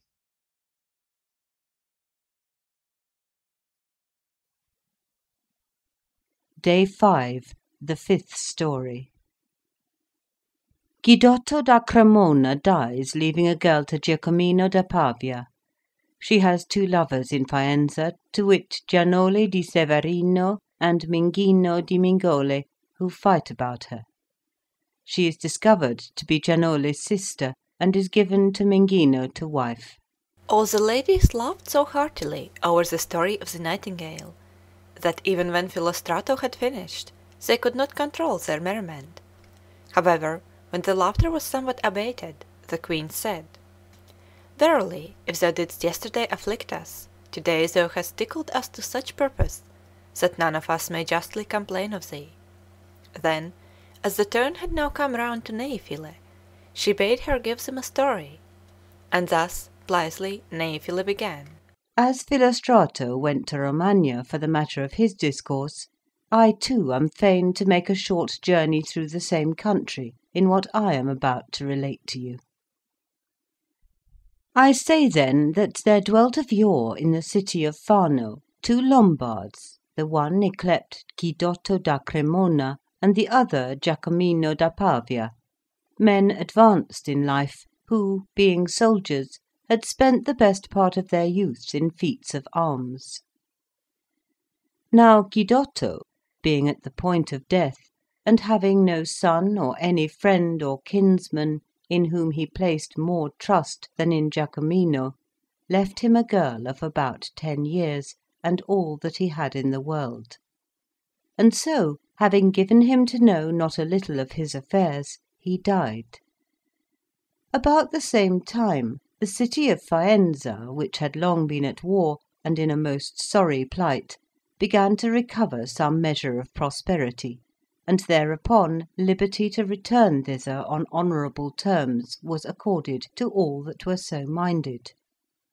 Whither accordingly Giacomino, who had dwelt there aforetime and liked the place, returned with all his goods and chattels, taking with him the girl left him by Guidotto, whom he loved and entreated as his daughter.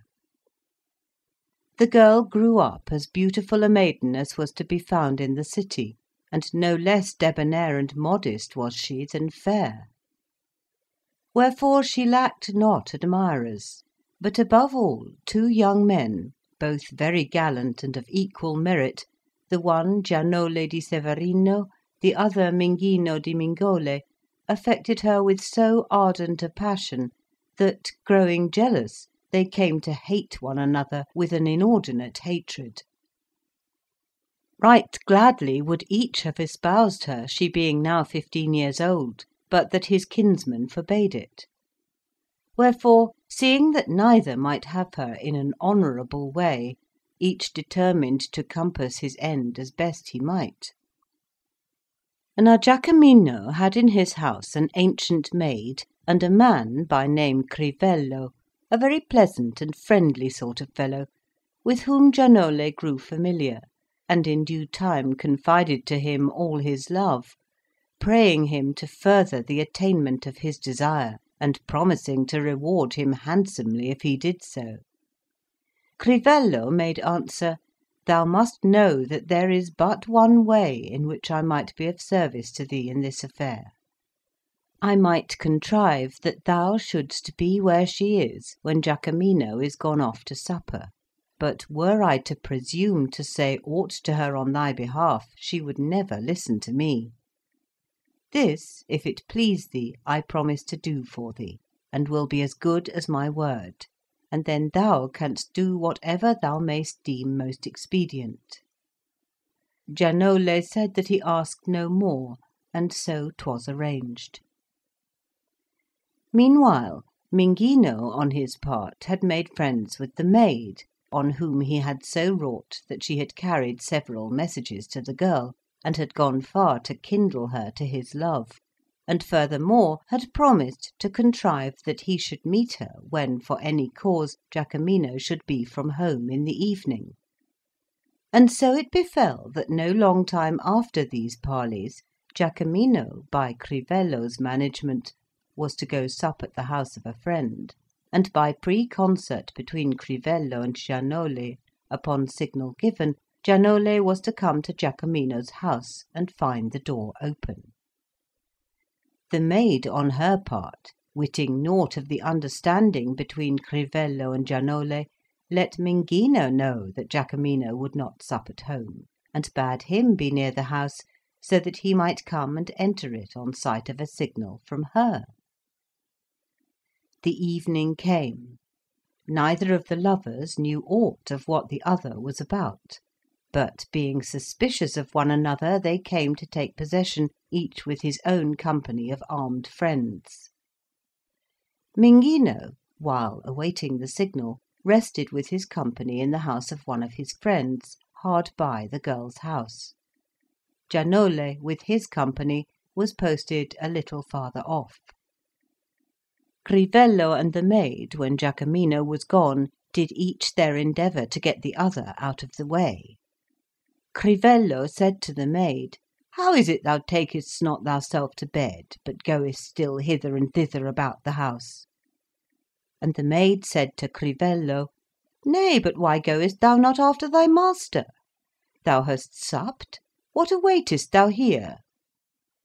And so, neither being able to make the other quit the post, Crivello, the hour concerted with Giannole being come, said to himself, "What care I for her? If she will not keep quiet, 'tis like to be the worse for her."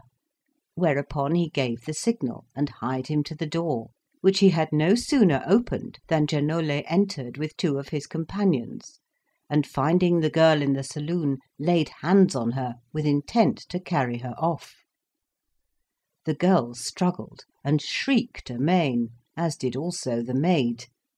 Minghino, fearing the noise, hasted to the spot with his companions, and seeing that the girl was already being borne across the threshold, they drew their swords and cried out in chorus, "Ha! Traitors that ye are all dead men! 'Twill go otherwise than ye think for. What means this force?" Which said, they fell upon them with their swords, while the neighbours, alarmed by the noise, came hurrying forth with lights and arms, and protested that 'twas an outrage, and took Minghino's part. So, after a prolonged struggle, Minghino wrested the girl from Giannole, and set her again in Giacomino's house. Nor were the combatants separated before the officers of the governor of the city came up and arrested not a few of them, among them Minghino and Giannole and Crivello, whom they marched off to prison. However, peace being restored, and Giacomino returned, 'twas with no little chagrin that he heard of the affair. But finding upon investigation that the girl was in no wise culpable, he was somewhat reassured,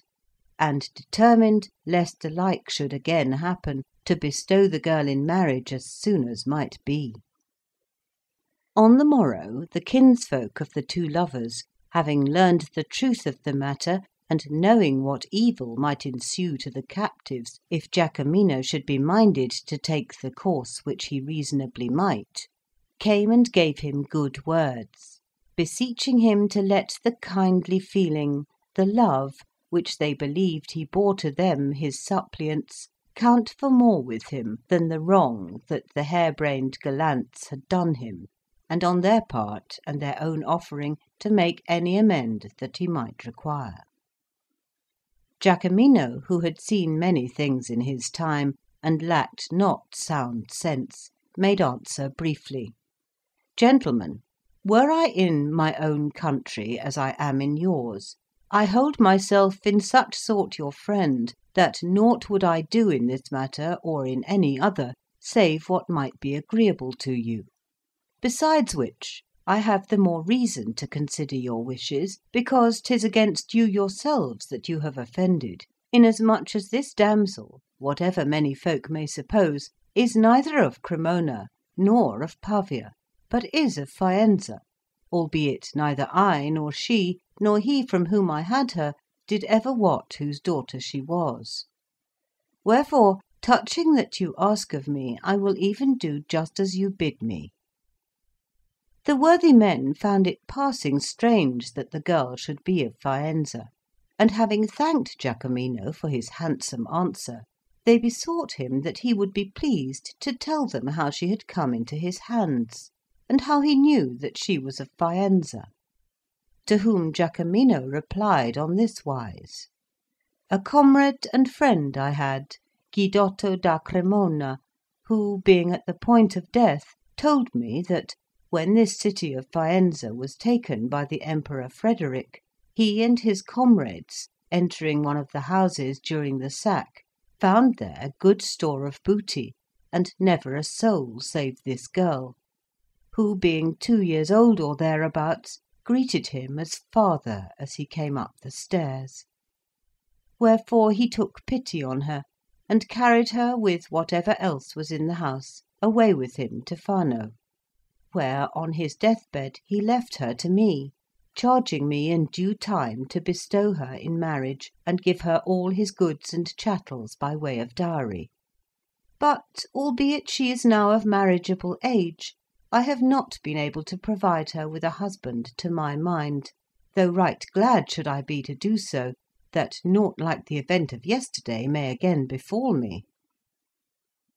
Now among the rest of those present was one Guglielmo da Medicina, who had been with Guidotto on that occasion, and knew well whose house it was that Guidotto had sacked.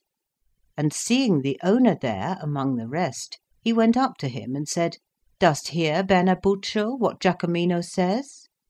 Ay, answered Bernabuccio, and I gave the more heed thereto, for that I call to mind that during those disorders I lost a little daughter of just the age that Giacomino speaks of. "'Tis verily she, then," said Guglielmo, "for once when I was with Guidotto, I heard him describe what house it was that he had sacked, and I wist that 'twas thine.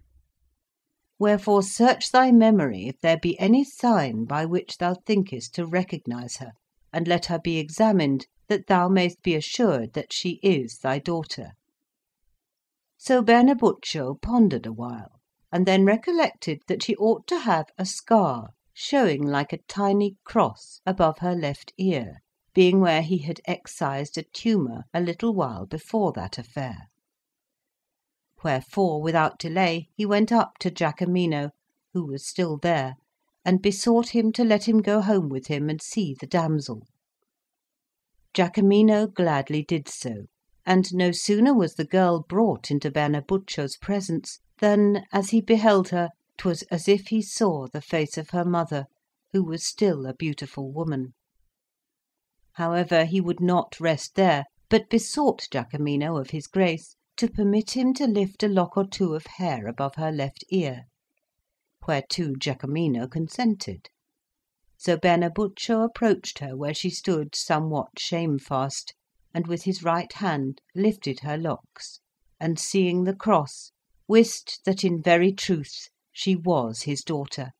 and tenderly wept and embraced her, albeit she withstood him. And then, turning to Giacomino, he said, "My brother, the girl is my daughter. 'Twas my house that Guidotto sacked, and so sudden was the assault that my wife, her mother, forgot her, and we have always hitherto supposed that my house being burned that same day she perished in the flames." Catching his words, and seeing that he was advanced in years, the girl inclined to believe him, and impelled by some occult instinct suffered his embraces, and melting mingled her tears with his.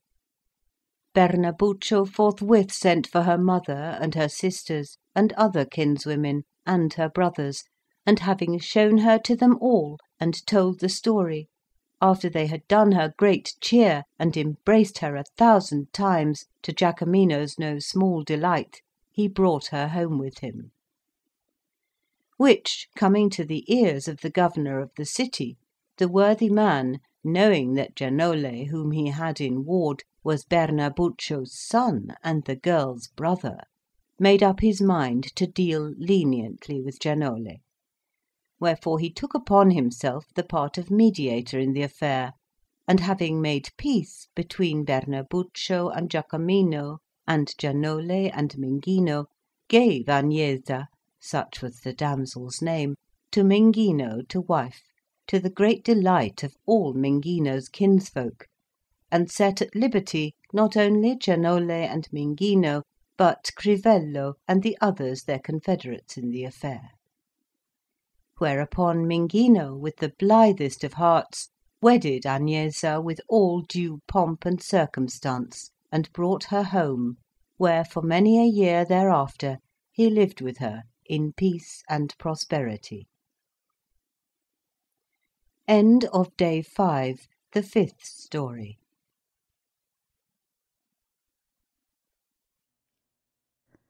Day 5,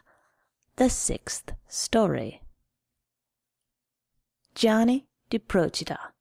being found with a damsel that he loves, and who had been given to King Frederick,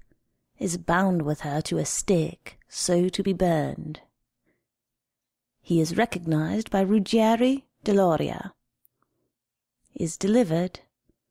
and marries her. Nay, Philip's story, with which the ladies were greatly delighted, being ended, the queen called for one from Pampinea, who forthwith raised her noble countenance, and thus began. Mighty indeed, gracious ladies, are the forces of love, and great are the labours, and excessive, and unthought of, the perils which they induce lovers to brave, as is manifest enough by what we have heard to-day, and on other occasions. Howbeit I mean to show you the same once more, by a story of an enamoured youth. Hard by Naples is the island of Ischia, in which there dwelt aforetime with other young damsels once, Restituta by name, daughter of one Marin Bulgaro, a gentleman of the island. Very fair was she, and blithe of heart,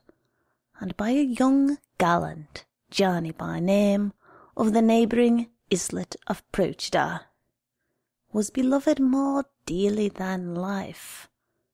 and in like measure returned his love. Now, not to mention his daily resort to Ischia to see her, there were times not a few when Gianni, not being able to come by a boat, would swim across from Procida by night, that he might have sight, if of naught else, at least of the walls of her house. And while their love burned thus fervently, it so befell that one summer's day, as the damsel was all alone on the seashore, picking her way from rock to rock, detaching as she went shells from their beds with a knife, she came to a recess among the rocks, where, for the sake, as well of the shade as of the comfort afforded by a spring of most cool water that was there, some Sicilian gallants, that were come from Naples, had put in with their felucca, who, having taken note of the damsel, that she was very fair, that she was not yet ware of them, and was alone, resolved to capture her and carry her away. Nor did they fail to give effect to their resolve, but, albeit she shrieked amain, they laid hands on her, and set her aboard their boat and put to sea. Arrived at Calabria, they fell a-wrangling, as to whose agreement and fearing that worse might befall them, and she bring misfortune upon them, they resolved with one accord to give her to Frederick, King of Sicily, who was then a young man, and took no small delight in commodities of that quality. And so, being come to Palermo, they did. Marking her beauty, the king set great store by her. But as she was somewhat indisposed, he commanded that, till she was stronger, she should be lodged and attended in a very pretty villa that was in one of his gardens, which he called Cuba. And so 'twas done. The purloining of the damsel caused no small stir in Ischia, more especially because 'twas impossible to discover by whom she had been carried off. But Gianni, more concerned than any other, despairing of finding her in Ischia, and being apprised of the course the felucca had taken, equipped one himself, and put to sea, and in hot haste scoured the whole coast from Minerva to Scalea in Calabria, making everywhere diligent search for the damsel, and in Scalea learned that she had been taken by Sicilian mariners to Palermo, whither, accordingly, he hied him with all speed, and there, after long search, discovering that she had been given to the king, who kept her at Cuba, he was sore troubled, insomuch that he now scarce ventured to hope that he should ever set eyes on her, not to speak of having her for his own again. But still, holden by love, and seeing that none there knew him, he sent the felucca away and tarried there, and frequently passing by Cuba, he chanced one day to catch sight of her at a window, and was seen of her, to their great mutual satisfaction. And Gianni, taking note that the place was lonely, made up to her, and had such speech of her as he might, and being taught by her after what fashion he must proceed, if he would have further speech of her, he departed, but not till he had made himself thoroughly acquainted with the configuration of the place. And having waited until night was come, and indeed far spent, he returned thither. And though the ascent was such that 'twould scarce have afforded lodgment to a woodpecker, won his way up and entered the garden, where, finding a pole, he set it against the window which the damsel had pointed out as hers, and thereby swarmed up easily enough. The damsel had aforetime shown herself somewhat distant towards him, being careful of her honour, but now deeming it already lost, she had bethought her that there was none to whom she might more worthily give herself than to him, and reckoning upon inducing him to carry her off, she had made up her mind to gratify his every desire, and to that end had left the window open that his ingress might be unimpeded. So, finding it open, Gianni softly entered, lay down beside the damsel, who was awake, and before they went further, opened to him all in her mind, beseeching him most earnestly to take her thence and carry her off. Gianni replied that there was naught that would give him so much pleasure,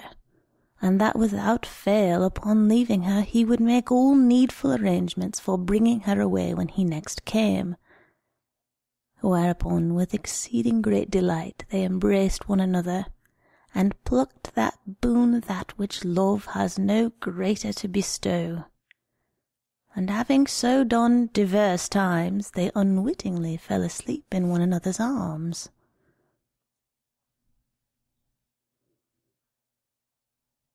Now, towards daybreak, the king, who had been greatly charmed with the damsel at first sight, happened to call her to mind, and feeling himself fit, resolved, notwithstanding the hour, to go lie with her a while. And so, attended by a few of his servants, he hied him privily to Cuba. Having entered the house, he passed, the door being softly opened, into the room in which he knew the damsel slept. A great blazing torch was borne before him, and so, as he bent his glance on the bed, he espied the damsel and Gianni lying asleep, naked, and in one another's arms. Whereat he was seized with a sudden and vehement passion of wrath, insomuch that, albeit he said never a word, he could scarce refrain from slaying both of them then and there with a dagger that he had with him. Then, bethinking him that 'twere the depth of baseness in any man, not to say a king, to slay two naked sleepers, he mastered himself, and determined to do them to death in public and by fire. Wherefore, turning to a single companion that he had with him, he said,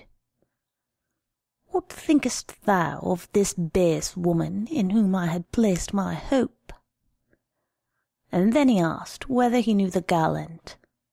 that had presumed to enter his house to do him such outrage and despite. Whereto the other replied that he minded not ever to have seen him. Thereupon the king hied him out of the room in a rage, and bade take the two lovers, naked as they were, and bind them,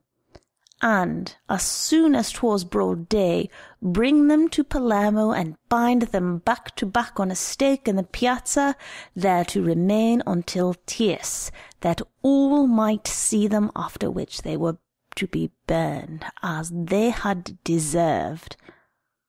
And having so ordered, he went back to Palermo and shut himself up in his room, very wroth. No sooner was he gone, than there came unto the two lovers folk not a few, who, having awakened them, did forthwith ruthlessly take and bind them, whereat how they did grieve and tremble for their lives, and weep, and bitterly bewail their fate, may readily be understood.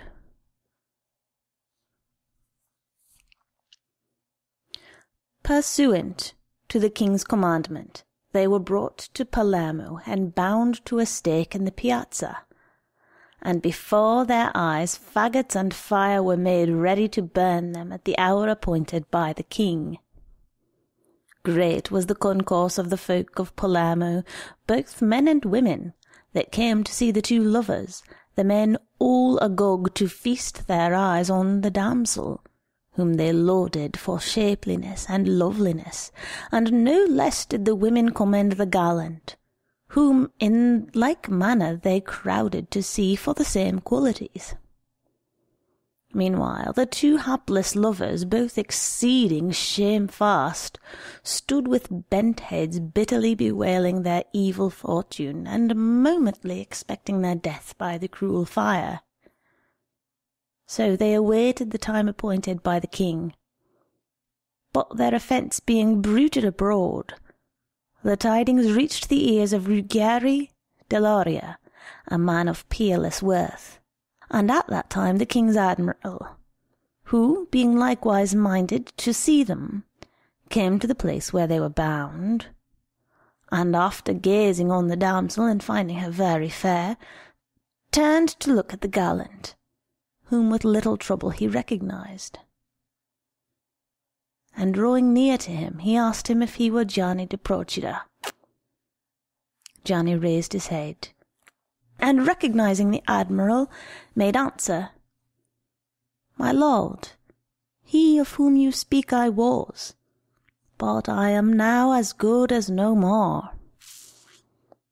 The admiral then asked him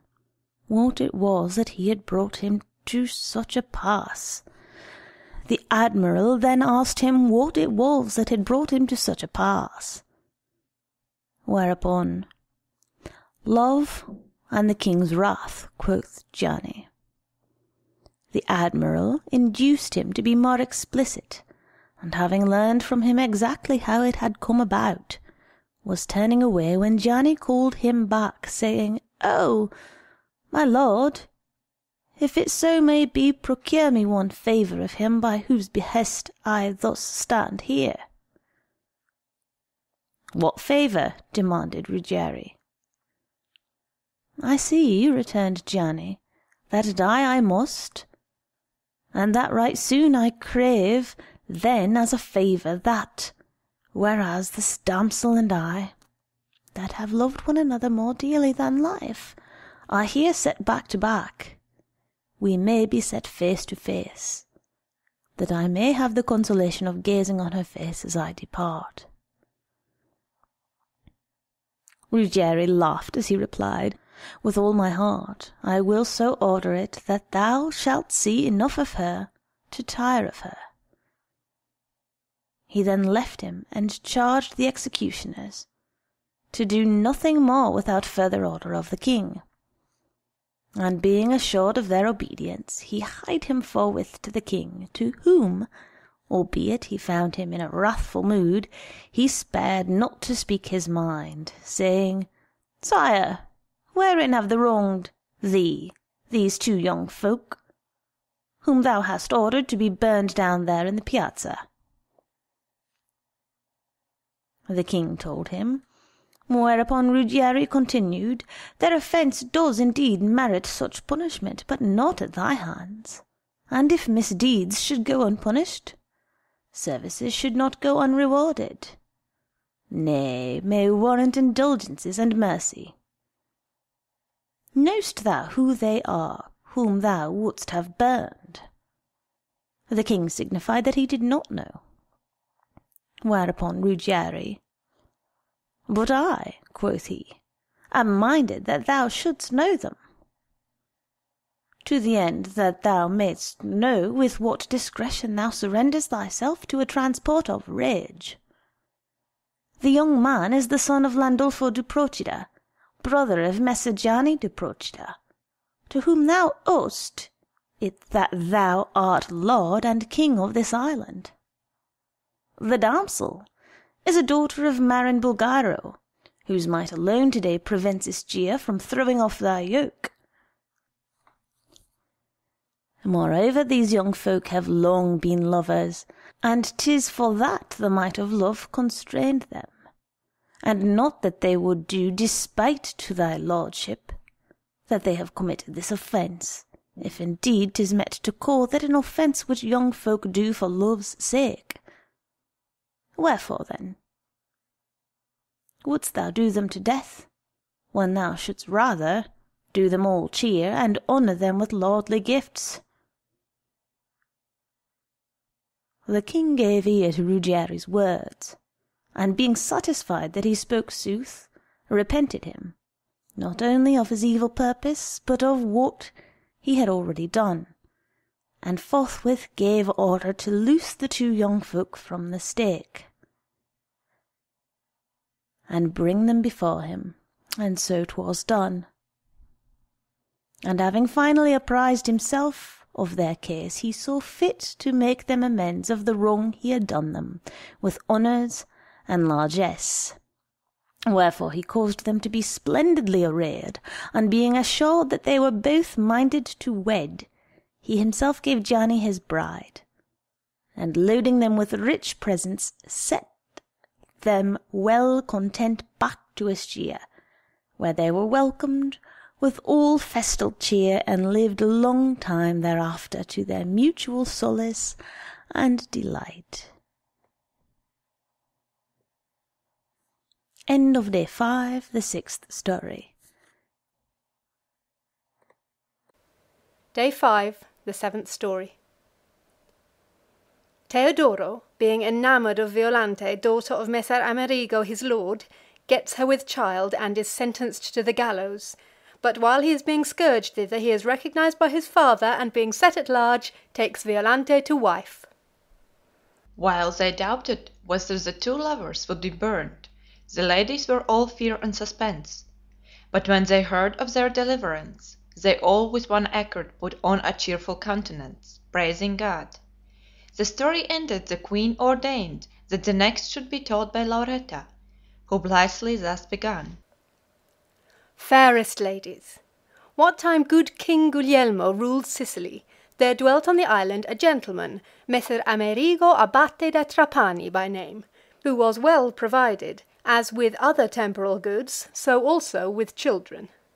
For which cause, being in need of servants, he took occasion of the appearance in Trapani waters of certain Genoese corsairs from the Levant, who, scouring the coast of Armenia, had captured not a few boys, to purchase of them some of these youngsters, supposing them to be Turks, among whom, albeit most showed as mere shepherd boys, there was one, Teodoro by name, whose less rustic mien seemed to betoken gentle blood, who, though still treated as a slave, was suffered to grow up in the house with Messer Amerigo's children, and nature getting the better of circumstance, bore himself with such grace and dignity, that Messer Amerigo gladly gave him his freedom, and, still deeming him to be a Turk, had him baptized and named Pietro, and made him his major domo, and placed much trust in him. Now, among the other children that grew up in Messer Amerigo's house was his fair and dainty daughter Violante, and as her father was in no hurry to give her in marriage, it so befell that she became enamoured of Pietro. But for all her love, and the great conceit she had of his qualities and conduct, she nevertheless was too shamefast to discover her passion to him. However, love spared her the pains, for Pietro had cast many a furtive glance in her direction, and had grown so enamoured of her that 'twas never well with him except he saw her. But great was his fear lest any should detect his passion, for he deemed 'twould be the worse for him. The damsel, who was fain indeed of the sight of him, understood his case, and to encourage him dissembled not her exceeding great satisfaction. On which footing they remained a great while, neither venturing to say aught to the other, much as both longed to do so. But while they both burned with a mutual flame, Fortune, as if their entanglement were of her preordaining, found means to banish the fear and hesitation that kept them tongue-tied. Messer Amerigo possessed, a mile or so from Trapani, a goodly estate, to which he was wont not seldom to resort with his daughter and other ladies by way of recreation, and on one of these days, while there they tarried with Pietro, whom they had brought with them, suddenly, as will sometimes happen in summer, the sky became overcast with black clouds, insomuch that the lady and her companions, lest the storm should surprise them there, set out on their return to Trapani, making all the haste they might. But Pietro and the girl, being young, and sped perchance by love no less than by fear of the storm, completely outstripped her mother and the other ladies. And when they were gotten so far ahead as to be well nigh out of sight of the lady and all the rest, the thunder burst upon them peal on peal, hard upon which came a fall of hail very thick and close, from which the lady sought shelter in the house of a husbandman. Pietro and the damsel, finding no more convenient refuge, betook them to an old and all but ruinous, and now deserted, cottage, which, however, still had a bit of roof left, whereunder they both took their stand, in such close quarters, owing to the exiguity of the shelter, that they perforce touched one another. Which contact was the occasion that they gathered somewhat more courage to disclose their love, and so it was that Pietro began on this wise: "Now would to God that this hail might never cease, so that I might stay here for ever." "And well content were I," returned the damsel. And by their hands met, not without a tender pressure, and then they fell to embracing, and so to kissing one another, while the hail continued. And, not to dwell on every detail, the sky was not clear before they had known the last degree of love's felicity, and had taken thought how they might secretly enjoy one another in the future. The cottage being close to the city gate, they hied them thither as soon as the storm was overpast, and having there awaited the lady, returned home with her. Nor, using all discretion, did they fail thereafter to meet from time to time in secret, to their no small solace, and the affair went so far that the damsel conceived, whereby they were both not a little disconcerted, insomuch that the damsel employed many artifices to arrest the course of nature, but to no effect. Wherefore Pietro, being in fear of his life, saw nothing for it but flight, and told her so. Whereupon, "If thou leave me," quoth she, "I shall certainly kill myself." Much as he loved her, Pietro answered, "Nay, but my lady, wherefore wouldst thou have me tarry here? Thy pregnancy will discover our offence. Thou wilt be readily forgiven, but 'twill be my woeful lot to bear the penalty of thy sin and mine." "Pietro," returned the damsel, "too well will they wot of my offence, but be sure that if thou confess not, none will ever wot of thine." Then quoth he, "Since thou givest me this promise, I will stay, but mind thou keep it." The damsel, who had done her best to keep her condition secret, saw at length by the increase of her bulk that 'twas impossible. Wherefore one day, most piteously bewailing herself, she made her avowal to her mother, and besought her to shield her from the consequences. Distressed beyond measure, the lady chid her severely, and then asked her how it had come to pass. The damsel, to screen Pietro, invented a story by which she put another complexion on the affair. The lady believed her, and that her fall might not be discovered, took her off to one of their estates, where the time of her delivery being come, and she, as women do in such a case, crying out for pain, it so befell that Messer Amerigo, whom the lady expected not, as indeed he was scarce ever wont to come there, did so, having been out a hawking, and passing by the chamber where the damsel lay, marvelled to hear her cries, and forthwith entered and asked what it meant. On sight of whom the lady rose, and sorrowfully gave him her daughter's version of what had befallen her. But he, less credulous than his wife, averred that it could not be true that she knew not by whom she was pregnant, and was minded to know the whole truth. Let the damsel confess, and she might regain his favour, otherwise she must expect no mercy, and prepare for death. The lady did all she could to induce her husband to rest satisfied with what she had told him, but all to no purpose. Mad with rage, he rushed, drawn sword in hand, to his daughter's bedside, she, pending the parley, having given birth to a boy, and cried out, "Declare whose this infant is, or forthwith thou diest." Overcome by fear of death, the damsel broke her promise to Pietro, and made a clean breast of all that had passed between him and her. Whereat the knight, grown fell with rage, could scarcely refrain from slaying her. However, having given vent to his wrath in such words as it dictated, he remounted his horse and rode to Trapani, and there, before one Messer Curado, the king's lieutenant, laid information of the wrong done him by Pietro, in consequence whereof Pietro, who suspected nothing, was forthwith taken, and being put to the torture, confessed all. Some days later the lieutenant sentenced him to be scourged through the city, and then hanged by the neck.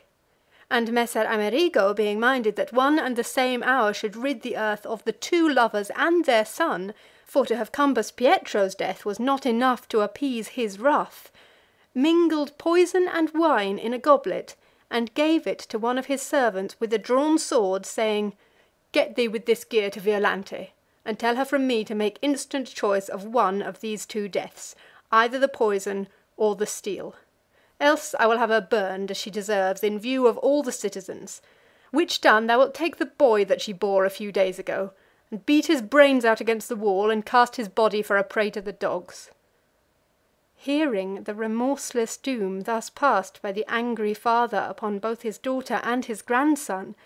the servant, prompt to do evil rather than good, hied him thence. Now,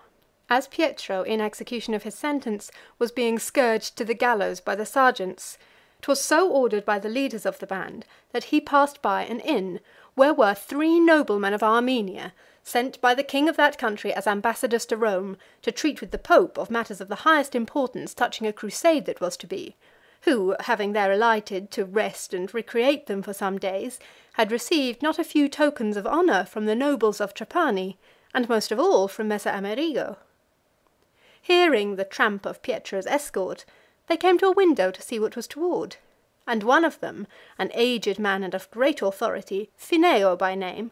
looking hard at Pietro, who was stripped from the waist up and had his hands bound behind his back, espied on his breast a great spot of scarlet, not laid on by art, but wrought in the skin by operation of nature, being such as the ladies call a rose, which he no sooner saw than he was reminded of a son that had been stolen from him by corsairs on the coast of Lazistan some 15 years before, nor had he since been able to hear tidings of him. And guessing the age of the poor wretch that was being scourged, he set it down as about what his son's would be were he living, and what with the mark and the age, he began to suspect that 'twas even his son, and bethought him that if so, he would scarce as yet have forgotten his name or the speech of Armenia. Wherefore, as he was within earshot, he called to him, "Teodoro!" At the word, Pietro raised his head, whereupon Fineo, speaking in Armenian, asked him, "Whence and whose son art thou?" The sergeants that were leading him paused in deference to the great man, and so Pietro answered, "Of Armenia was I, son of one Fineo, brought hither by folk I wot not of, when I was but a little child." Then Fineo, witting that in very truth 'twas the boy that he had lost, came down with his companions weeping, and all the sergeants making way, he ran to him and embraced him, and doffing a mantle of richest texture that he wore, he prayed the captain of the band to be pleased to tarry there until he should receive orders to go forward, and was answered by the captain that he would willingly so wait. Fineo already knew, for 'twas bruited everywhere, the cause for which Pietro was being led to the gallows, wherefore he straightway hied him with his companions and their retinue to Messer Currado, and said to him, "Sir, this lad whom you are sending to the gallows like a slave is free-born and my son, and is ready to take to wife her whom, as 'tis said, he has deflowered. So please you, therefore, delay the execution until such time as it may be understood whether she be minded to have him for a husband, lest, should she be so minded, you be found to have broken the law." Messer Currado marvelled to hear that Pietro was Fineo's son, and not without shame, albeit 'twas not his but fortune's fault, confessed that 'twas even as Fineo said,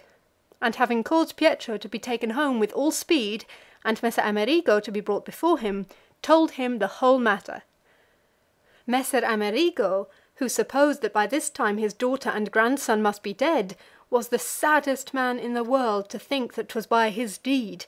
witting that were the damsel still alive, all might very easily be set right. However, he sent post-haste to his daughter's abode, revoking his orders if they were not yet carried out. The servant, whom he had earlier dispatched, had laid the sword and poison before the damsel, and, for that she was in no hurry to make her choice, was giving her foul words and endeavouring to constrain her thereto, when the messenger arrived. But on hearing the injunction laid upon him by his lord, he desisted and went back and told him how things stood. Whereupon Messer Amerigo, much relieved, hied him to Fineo, and well nigh weeping, and excusing himself for what had befallen as best he knew how, craved his pardon, and professed himself well content to give Teodoro, so he were minded to have her, his daughter to wife. Fineo readily accepted his excuses, and made answer, "'Tis my will that my son espouse your daughter, and, so he will not, let thy sentence passed upon him be carried out." So Fineo and Messer Amerigo being agreed, while Teodoro still languished in fear of death, albeit he was glad at heart to have found his father, they questioned him of his will in regard of this matter.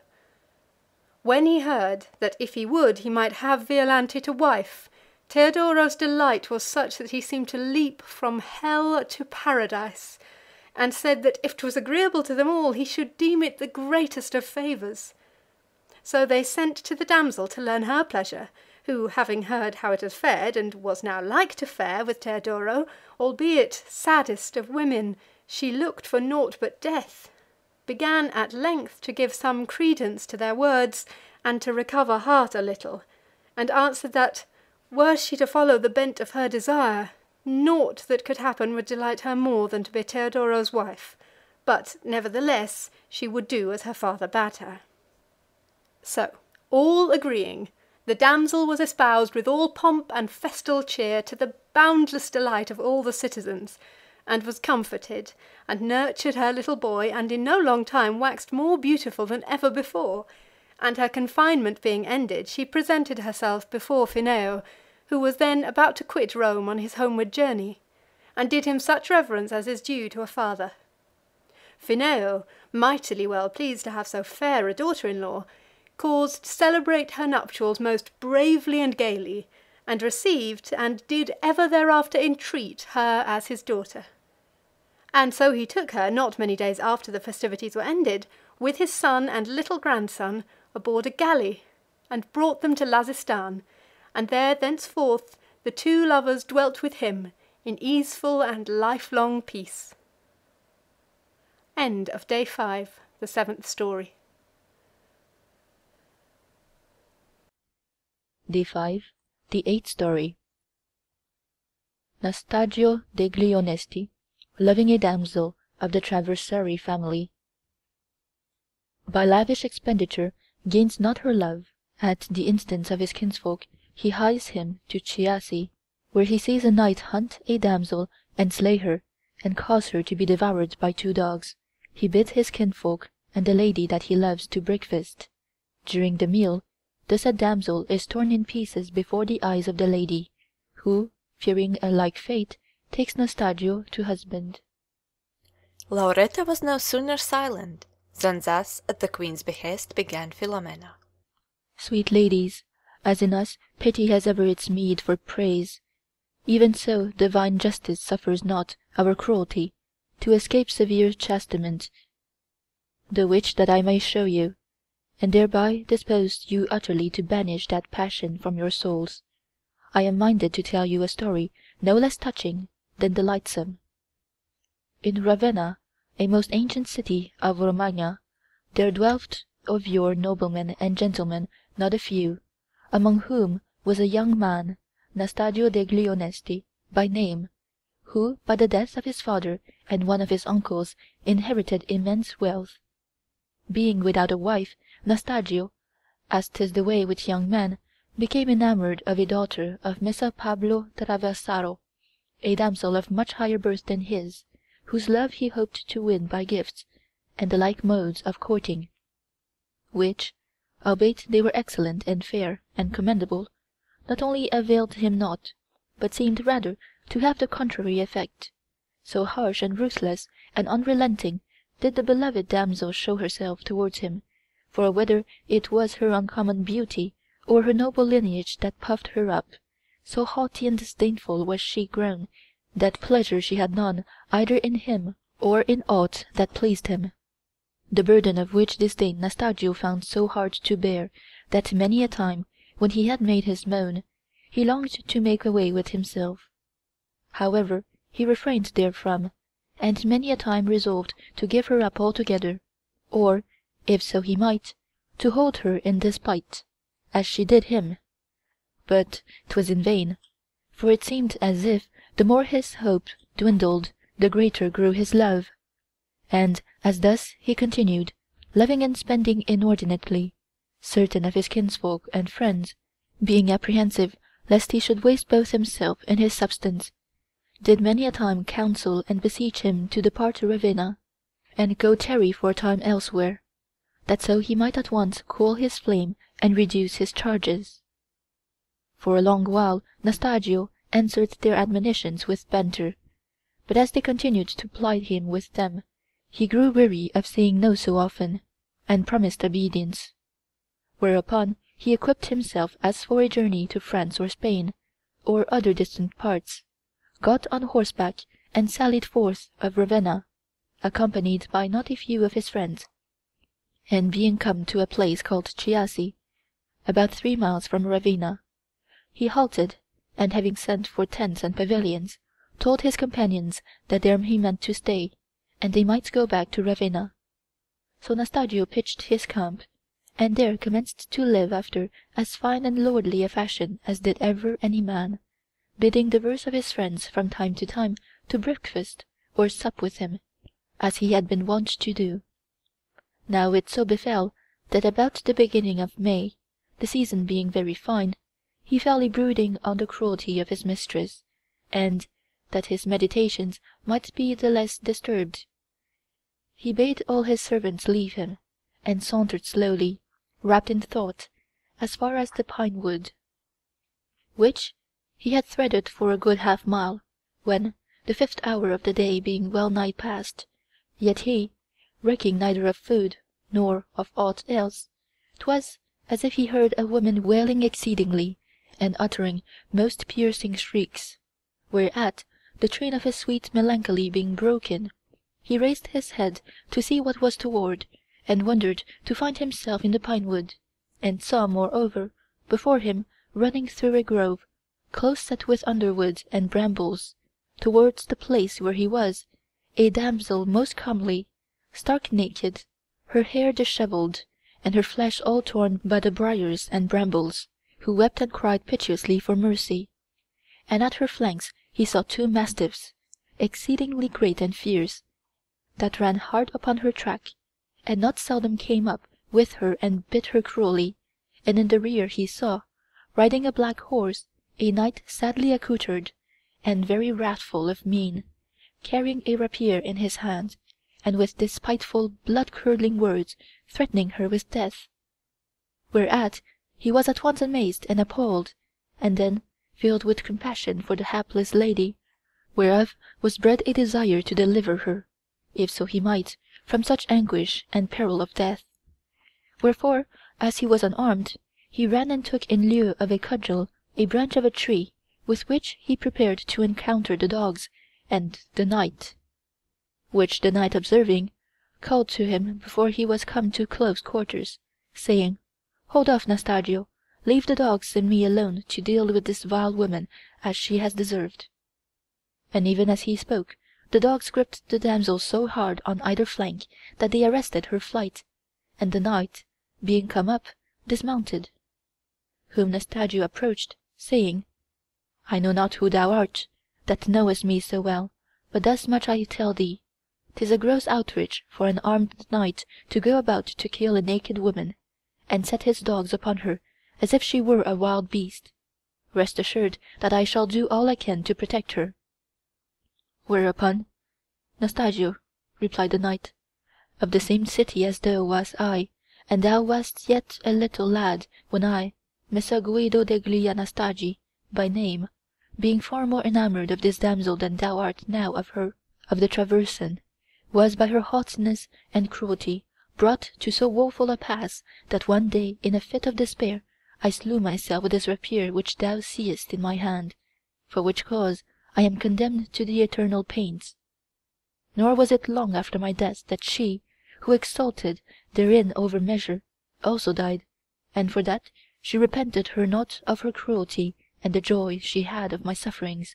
for which she took not blame to herself, but merit, was likewise condemned to the pains of hell. Nor had she sooner made her descent,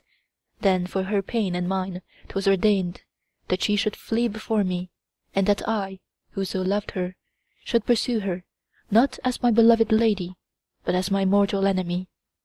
And so, as often as I come up with her, I slay her with this same rapier with which I slew myself, and having ripped her up by the back, I take out that hard and cold heart, to which neither love nor pity had ever access,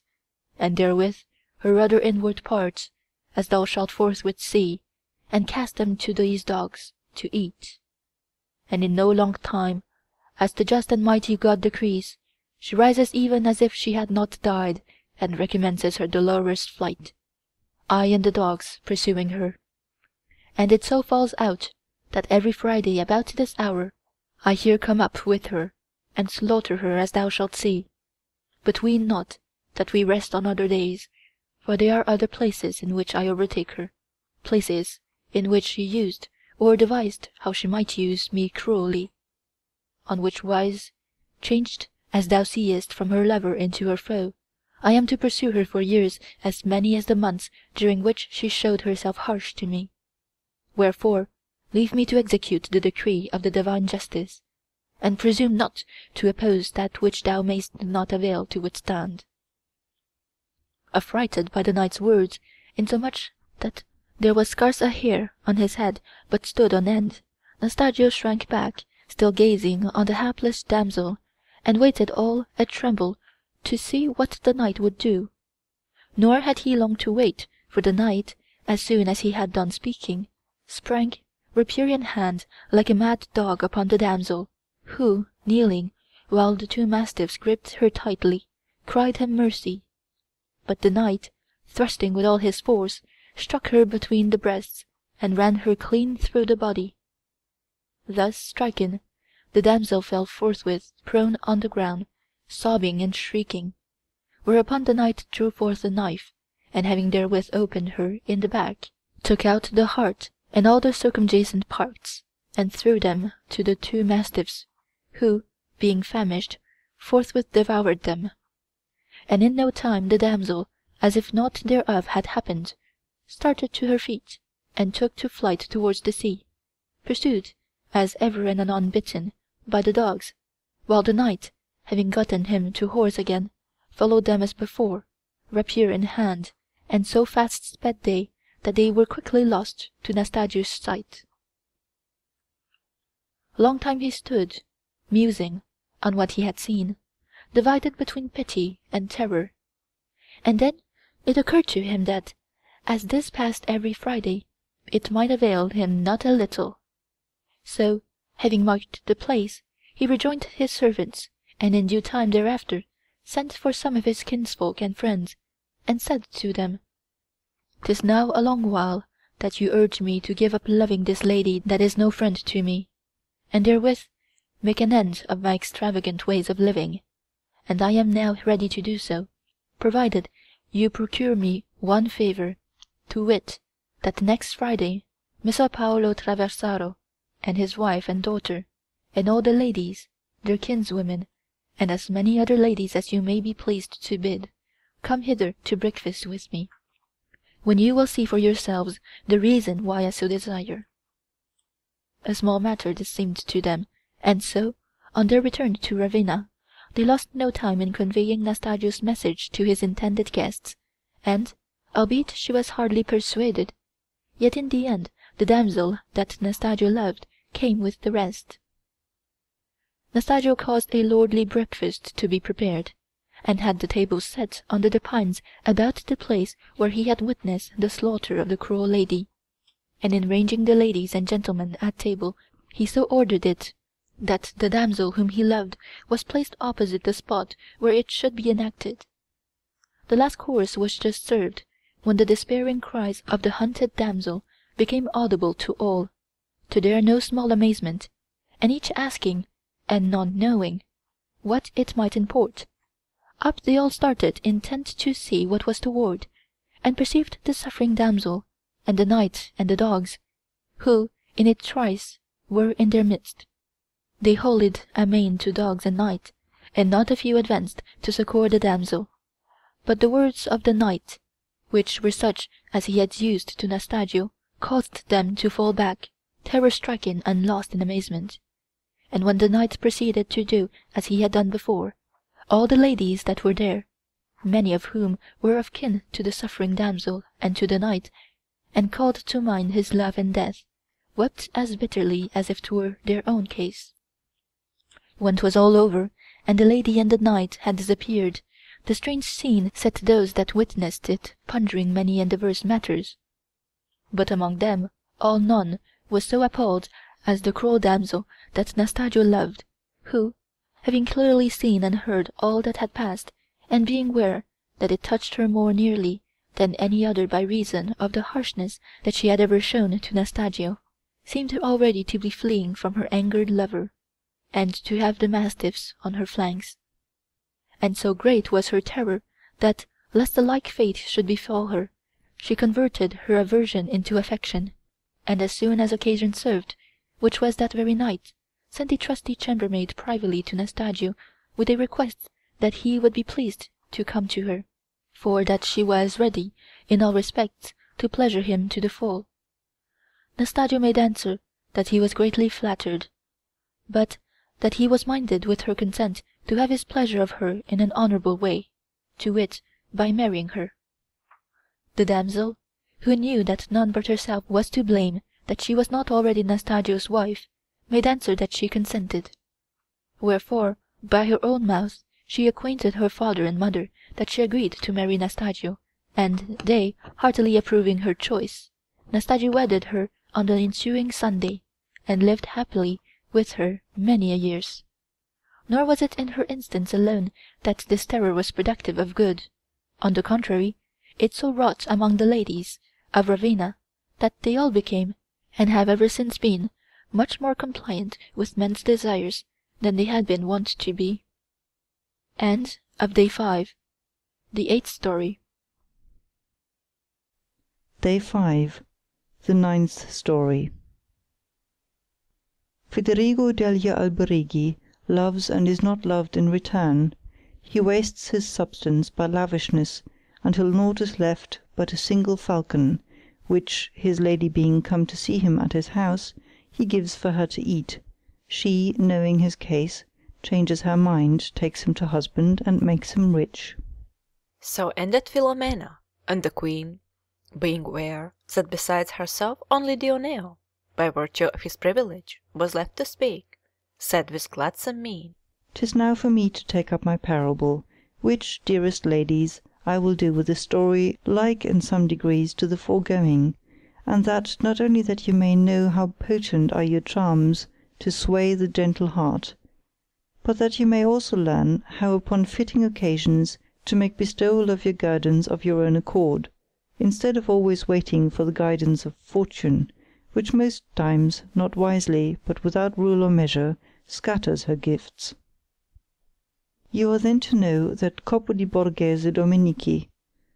a man that in our day was, and perchance still is,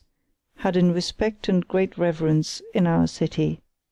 being not only by reason of his noble lineage, but, and yet more, for manners and merit most illustrious, and worthy of eternal renown, was in his old age not seldom wont to amuse himself by discoursing of things past with his neighbours and other folk, wherein he had not his match for accuracy, and compass of memory, and concinnity of speech. Among other good stories, he would tell how that there was of yore in Florence a gallant named Federigo di Messer Filippo Alberighi,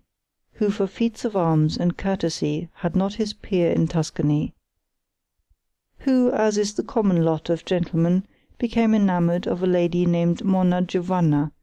who in her day held rank among the fairest and most elegant ladies of Florence,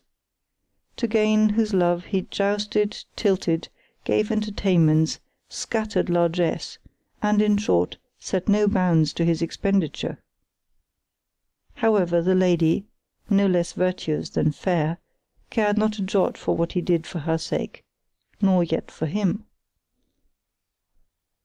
Spending thus greatly beyond his means, and making nothing, Federigo could hardly fail to come to lack, and was at length reduced to such poverty that he had nothing left but a little estate,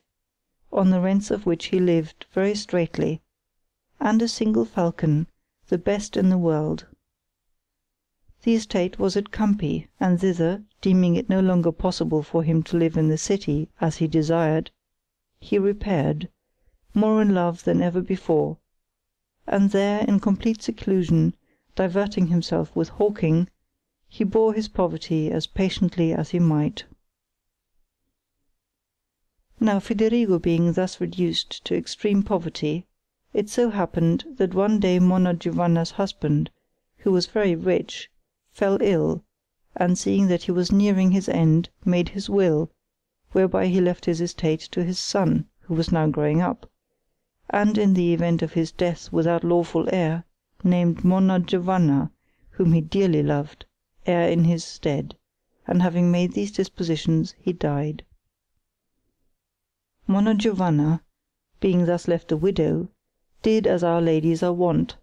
and repaired in the summer to one of her estates in the country, which lay very near to that of Federigo. And so it befell that the urchin began to make friends with Federigo, and to show a fondness for hawks and dogs, and having seen Federigo's falcon fly not a few times, took a singular fancy to him, and greatly longed to have him for his own, but still did not dare to ask him of Federigo, knowing that Federigo prized him so much. So the matter stood when by chance the boy fell sick, whereby the mother was sore distressed, for he was her only son, and she loved him as much as might be, insomuch that all day long she was beside him, and ceased not to comfort him, and again asked him if there were aught that he wished for, imploring him to say the word, and, if it might by any means be had, she would assuredly do her utmost to procure it for him. Thus repeatedly exhorted, the boy said, "Mother mine, do but get me Federigo's falcon, and I doubt not I shall soon be well." Whereupon the lady was silent a while, bethinking her what she should do.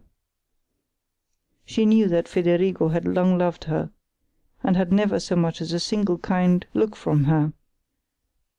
Wherefore she said to herself, "How can I send or go to beg of him this falcon, which by what I hear is the best that ever flew, and moreover is his sole comfort? And how could I be so unfeeling as to seek to deprive a gentleman of the sole solace that is now left him?" And so, albeit she very well knew that she might have the falcon for the asking, she was perplexed, and knew not what to say, and gave her son no answer. At length, however, the love she bore the boy carried the day, and she made up her mind, for his contentment, come what might, not to send, but to go herself and fetch him the falcon. So, "Be of good cheer, my son," she said, "and doubt not thou wilt soon be well, for I promise thee that the very first thing that I shall do tomorrow morning will be to go and fetch thee the falcon." Whereat the child was so pleased that he began to mend that very day. On the morrow the lady, as if for pleasure, hied her with another lady to Federigo's little house, and asked to see him. 'Twas still, as for some days past, no weather for hawking, and Federigo was in his garden, busy about some small matters which needed to be set right there. When he heard that Monna Giovanna was at the door, asking to see him, he was not a little surprised and pleased, and hied him to her with all speed. As soon as she saw him, she came forward to meet him with a womanly grace, and having received his respectful salutation, said to him, "Good morning, Federigo," and continued, "I am come to requite thee for what thou hast lost by loving me more than thou shouldst, which compensation is this, that I and this lady that accompanies me will breakfast with thee without ceremony this morning." "Madam," Federigo replied with all humility,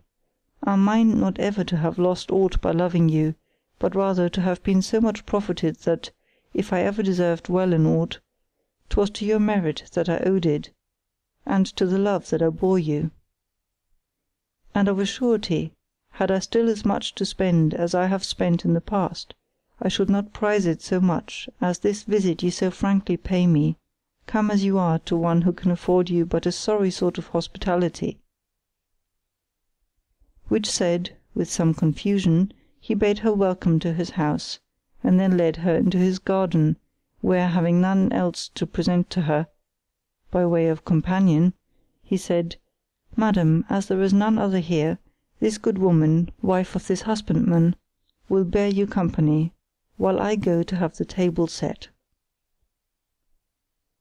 Now, albeit his poverty was extreme, yet he had not known as yet how sore was the need to which his extravagance had reduced him. But this morning 'twas brought home to him, for that he could find naught wherewith to do honour to the lady, for love of whom he had done the honours of his house to men without number. Wherefore, distressed beyond measure, and inwardly cursing his evil fortune, he sped hither and thither like one beside himself, but never a coin found he, nor yet aught to pledge. Meanwhile it grew late, and sorely he longed that the lady might not leave his house altogether unhonoured, and yet to crave help of his husbandman was more than his pride could brook. In these desperate straits his glance happened to fall on his brave falcon, on his perch in his little parlour. And so, as a last resource, he took him, and finding him plump, deemed that he would make a dish meet for such a lady. Wherefore, without thinking twice about it, he wrung the bird's neck, and caused his maid forthwith pluck him and set him on a spit, and roast him carefully, and having still some spotless table linen, he had the table laid therewith, and with a cheerful countenance hied him back to his lady in the garden, and told her that such breakfast as he could give her was ready. So the lady and her companion rose and came to table, and there, with Federigo, who was waiting on them most faithfully, ate the brave falcon, knowing not what they ate. When they were risen from table, and had dallied a while in gay converse with him, the lady deemed it time to tell the reason of her visit; wherefore, graciously addressing Federigo, thus began she: "Federigo, by what thou rememberest of thy past life and my virtue, which, perchance, thou hast deemed harshness and cruelty, I doubt not thou must marvel at my presumption when thou hearest the main purpose of my visit.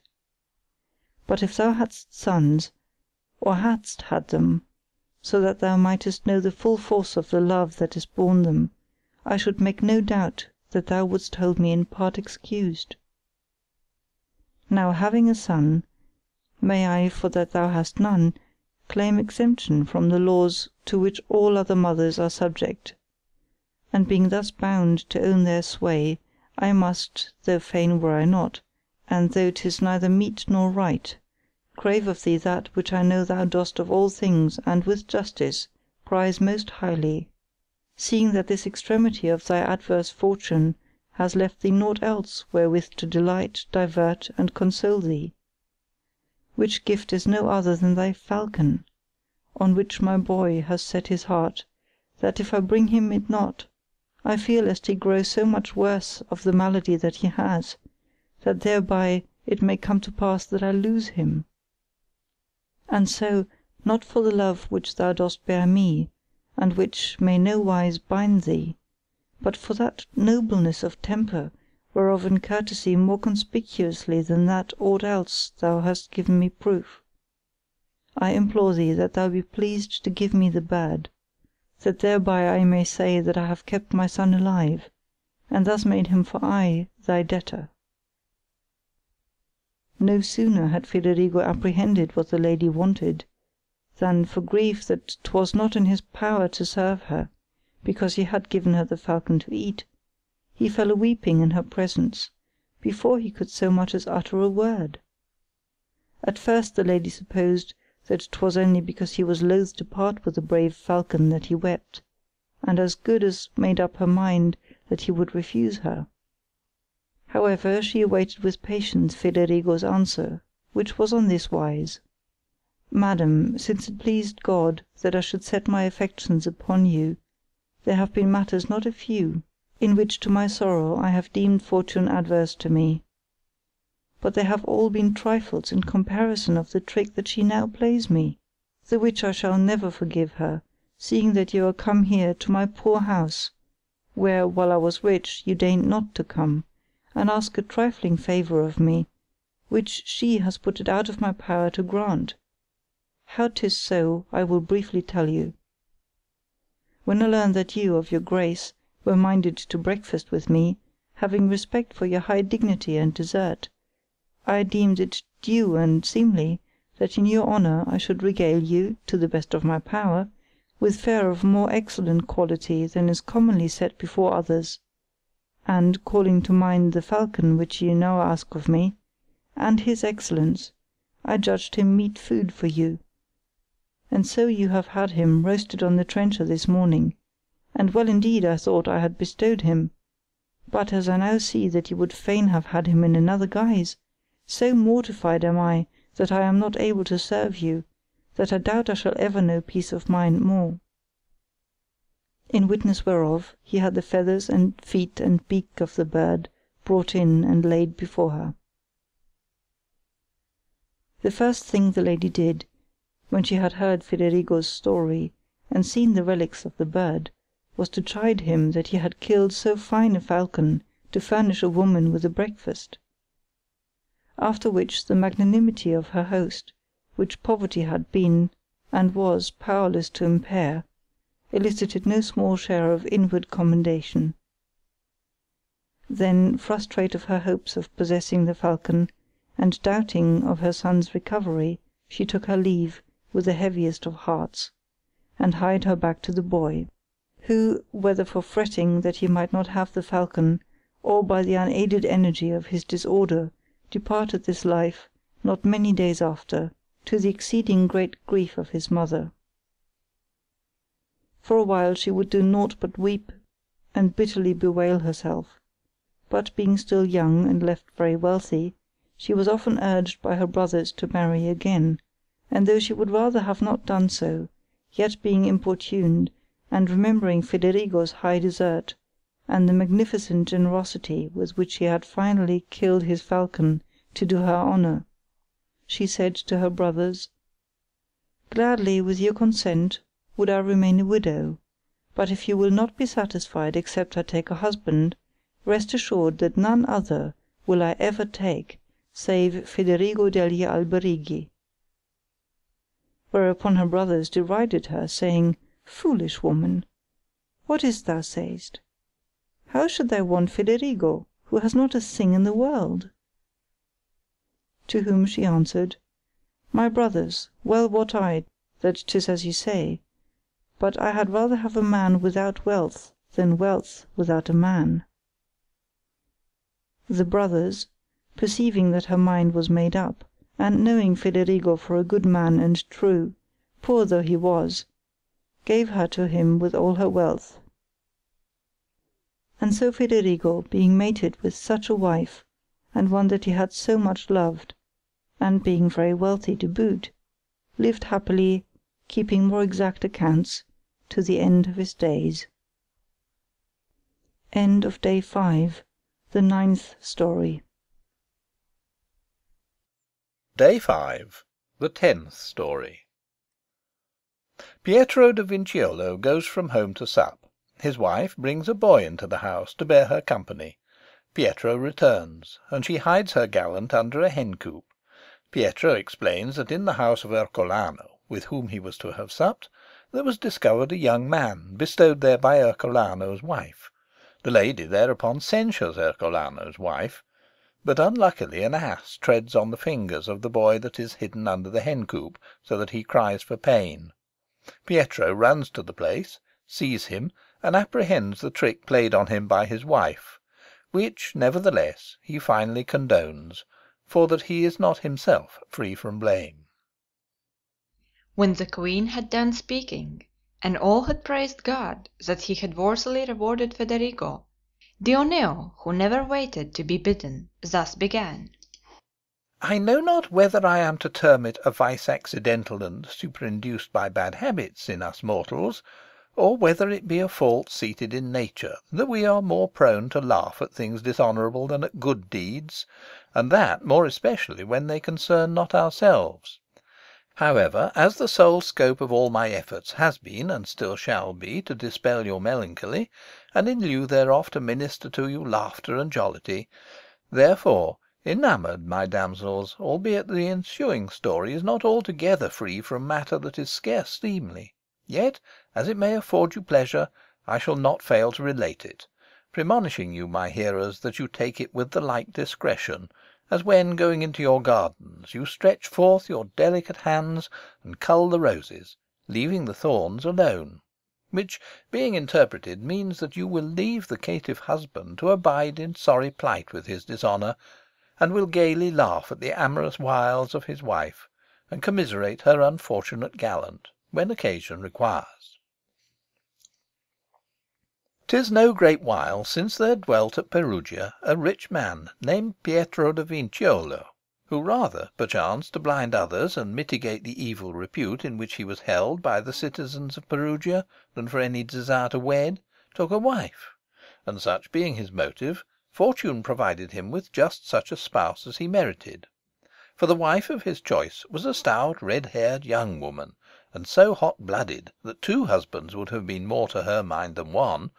whereas one fell to her lot that gave her only a subordinate place in his regard, which she perceiving, while she knew herself to be fair and lusty, and felt herself to be gamesome and fit, waxed very wroth, and now and again had high words with her husband, and led but a sorry life with him at most times. Then, seeing that thereby she was more like to fret herself than to dispose her husband to conduct less base, she said to herself, This poor creature deserts me to go walk in pattens in the dry, wherefore it shall go hard but I will bring another aboard the ship for the wet weather. I married him, and brought him a great and goodly dowry, knowing that he was a man, and supposing him to have the desires which men have, and ought to have. And had I not deemed him to be a man, I should never have married him. He knew me to be a woman. Why then took he me to wife, if women were not to his mind? 'Tis not to be endured. Had I not been minded to live in the world, I had become a nun, and being minded there to live, as I am, if I am to wait until I have pleasure or solace of him, I shall wait perchance until I am old, and then too late I shall bethink me to my sorrow that I have wasted my youth. And as to the way in which I should seek its proper solace, I need no better teacher and guide than him, who finds his delight where I should find mine, and finds it to his own condemnation, whereas in me 'twere commendable. 'Tis but the laws that I shall set at naught, whereas he sets both them and nature herself at naught. So the good lady reasoned, and peradventure more than once, and then, casting about how she might privily compass her end, she made friends with an old beldam, that showed as a veritable Santa Verdiana, foster mother of vipers, who was ever to be seen going to pardonings with a parcel of paternosters in her hand, and talked of nothing but the lives of the holy fathers and the wounds of St. Francis, and was generally reputed a saint, to whom in due time she opened her whole mind. My daughter, replied the beldam, God, who knows all things, knows that thou wilt do very rightly indeed. Were it for no other reason, 'twould be meet for thee and every other young woman so to do, that the heyday of youth be not wasted, for there is no grief like that of knowing that it has been wasted. And what the devil are we women fit for when we are old, except to pore over the cinders on the hearth? The which, if any know, and may attest, 'tis I, who, now that I am old, call to mind the time that I let slip from me, not without most sore and bitter and fruitless regret. And albeit 'twas not all wasted, for I would not have thee think that I was entirely without sense, yet I did not make the best use of it, whereof when I bethink me, and that I am now, even as thou seest me, such a hag that never a spark of fire may I hope to get from any, God knows how I rue it. Now with men 'tis otherwise. They are born meet for 1,000 uses, not for this alone, and the more part of them are of much greater consequence in old age than in youth. But women are fit for naught but this, and 'tis but for that they bear children that they are cherished. Whereof, if not otherwise, thou mayst assure thyself, if thou do but consider that we are ever ready for it, which is not the case with men. Besides which, one woman will tire out many men without being herself tired out. Seeing then that 'tis for this we are born, I tell thee again that thou wilt do very rightly to give thy husband thy loaf for his cake, that in thy old age thy soul may have no cause of complaint against thy flesh. Every one has just as much of this life as he appropriates, and this is especially true of women, whom therefore it behoves much more than men to seize the moment as it flies. Indeed, as thou mayest see for thyself, when we grow old, neither husband nor any other man will spare us a glance, but on the contrary they banish us to the kitchen, there to tell stories to the cat, and to count the pots and pans, or worse, they make rhymes about us, to the damsel Daintybits, to the beldam Ague fits, and such like catches. But to make no more words about it, I tell thee at once that there is no person in the world to whom thou couldst open thy mind with more advantage than to me. For there is no gentleman so fine but I dare speak my mind to him, nor any so harsh and forbidding but I know well how to soften him and fashion him to my will. Tell me only what thou wouldst have, and leave the rest to me. But one word more. I pray thee to have me in kindly remembrance, for that I am poor, and thou shalt henceforth go shares with me in all my indulgences and every paternoster that I say, that God may make thereof light and tapers for thy dead. Wherewith she ended. So the lady came to an understanding with the beldam, that as soon as she set eyes on a boy that often came along that street, and of whom the lady gave her a particular description, she would know what she was to do, and thereupon the lady gave her a chunk of salt meat, and bade her God speed. The beldam before long smuggled into the lady's chamber the boy of whom she had spoken, and not long after another, such being the humour of the lady, who, standing in perpetual dread of her husband, was disposed in this particular to make the most of her opportunities. And one of these days, her husband being to sup in the evening with a friend called Ercolano, the lady bade the beldam bring her a boy as pretty and dainty as was to be found in Perugia, and so the beldam forthwith did. But the lady and the boy being set at table to sup, lo! Pietro's voice was heard at the door, bidding open to him. Whereupon the lady gave herself up for dead, but being fain, if she might, to screen the boy, and knowing not where else to convey or conceal him, bestowed him under a hen coop that stood in a verandah hard by the chamber in which they were supping, and threw over it a sorry mattress that she had that day emptied of its straw. Which done, she hastened to open the door to her husband, saying to him as he entered, "You have gulped your supper mighty quickly to-night." Whereto Pietro replied, "We have not so much as tasted it." "How so?" inquired the lady. "I will tell thee," said Pietro. "No sooner were we set at table, Ercolano, his wife, and I, than we heard a sneeze close to us, to which, though 'twas repeated, we paid no heed. But as the sneezer continued to sneeze, a third, a fourth, a fifth, and many another time to boot, we all began to wonder, and Ercolano, who was somewhat out of humour with his wife, because she had kept us a long time at the door before she opened it, burst out in a sort of rage with, 'What means this? Who is't that thus sneezes?' and made off to a stair hard by, beneath which, and close to its foot, was a wooden closet, of the sort which, when folk are furnishing their houses, they commonly cause to be placed there, to stow things in upon occasion. And as it seemed to him that the sneezing proceeded thence, he undid the wicket, and no sooner had he opened it than out flew never so strong a stench of brimstone, albeit we had already been saluted by a whiff of it, and complained thereof, but had been put off by the lady with, "'Tis but a while ago I bleached my veils with brimstone, having sprinkled it on a dish that they might catch its fumes, which dish I then placed under the stair, so that it still smells a little."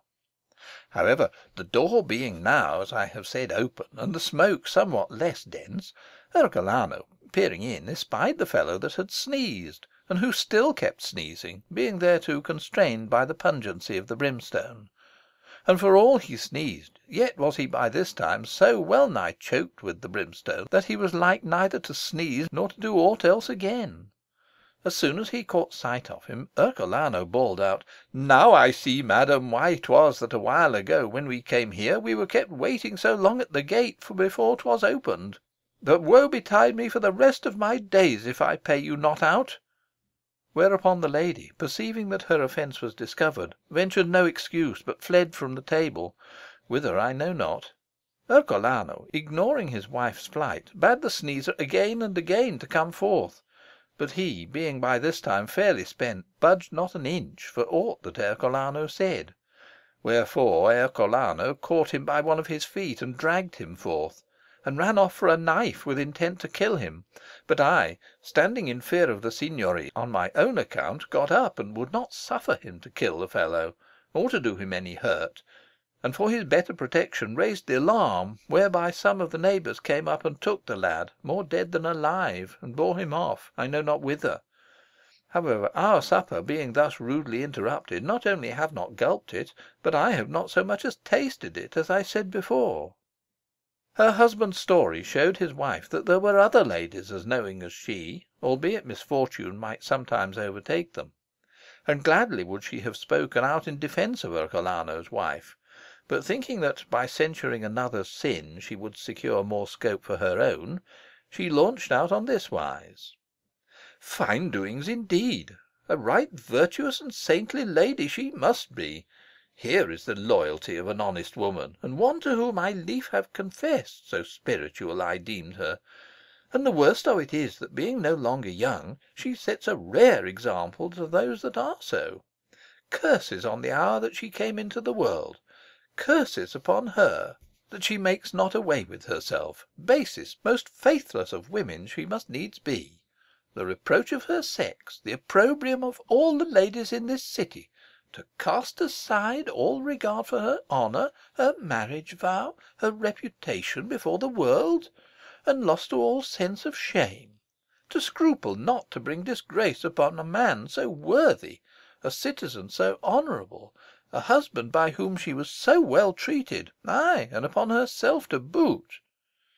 By my hope of salvation, no mercy should be shown to such women. They should pay the penalty with their lives. To the fire with them while they yet live, and let them be burned to ashes." Then, calling to mind the lover that she had close at hand in the hen-coop, she fell to coaxing Pietro to get him to bed, for the hour grew late. Pietro, who was more set on eating than sleeping, only asked whether there was aught he might have by way of supper. "Supper, forsooth!" replied the lady. "Ay, of course, 'tis our way to make much of supper when thou art not at home, as if I were a Colano's wife. Now, wherefore tarry longer? Go, get thy night's rest, 'twere far better for thee." Now so it was that some of Pietro's husbandmen had come to the house that evening with divers things from the farm, and had put up their asses in a stable that adjoined the verandah, but had neglected to water them. And one of the asses, being exceeding thirsty, got his head out of the halter and broke loose from the stable, and went about nosing everything, if haply he might come by water, whereby he came upon the hen-coop, beneath which was the boy, who, being constrained to stand on all fours, had the fingers of one hand somewhat protruding from under the hen-coop. And so, as luck, or rather ill luck, would have it, the ass trod on them, whereat, being sorely hurt, he set up a great howling, much to the surprise of Pietro, who perceived that 'twas within his house. So forth he came, and hearing the boy still moaning and groaning, for the ass still kept his hoof hard down on the fingers, called out, "Who is there?"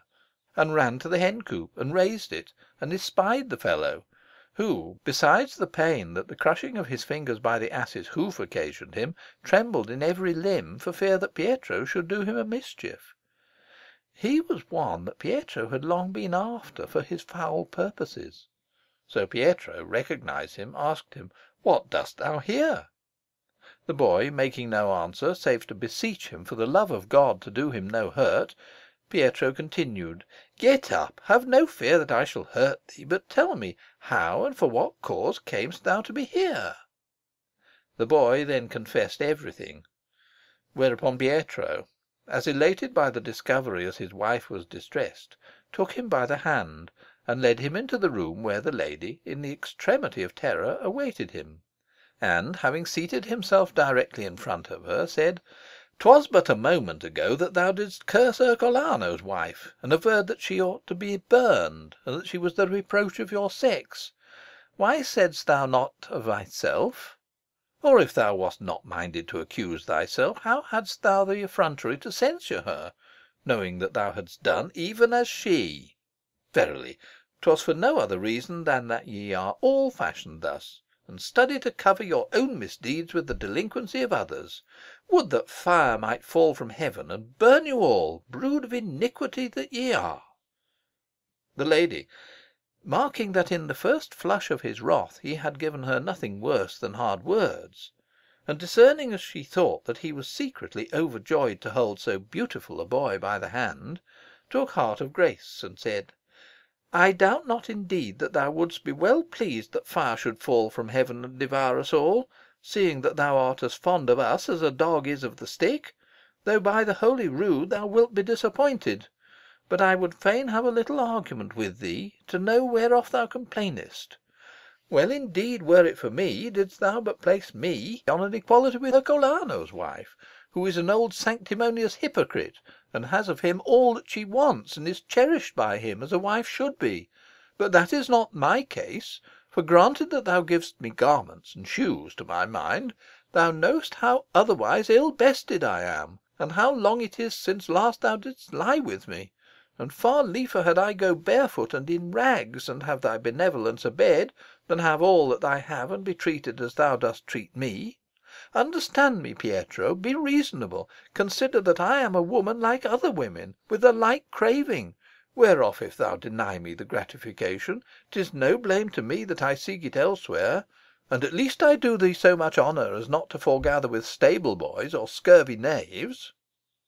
Pietro perceived that she was like to continue in this vein the whole night, wherefore, indifferent as he was to her, he said, "Now, madam, no more of this. In the matter of which thou speakest I will content thee, but of thy great courtesy let us have something to eat by way of supper,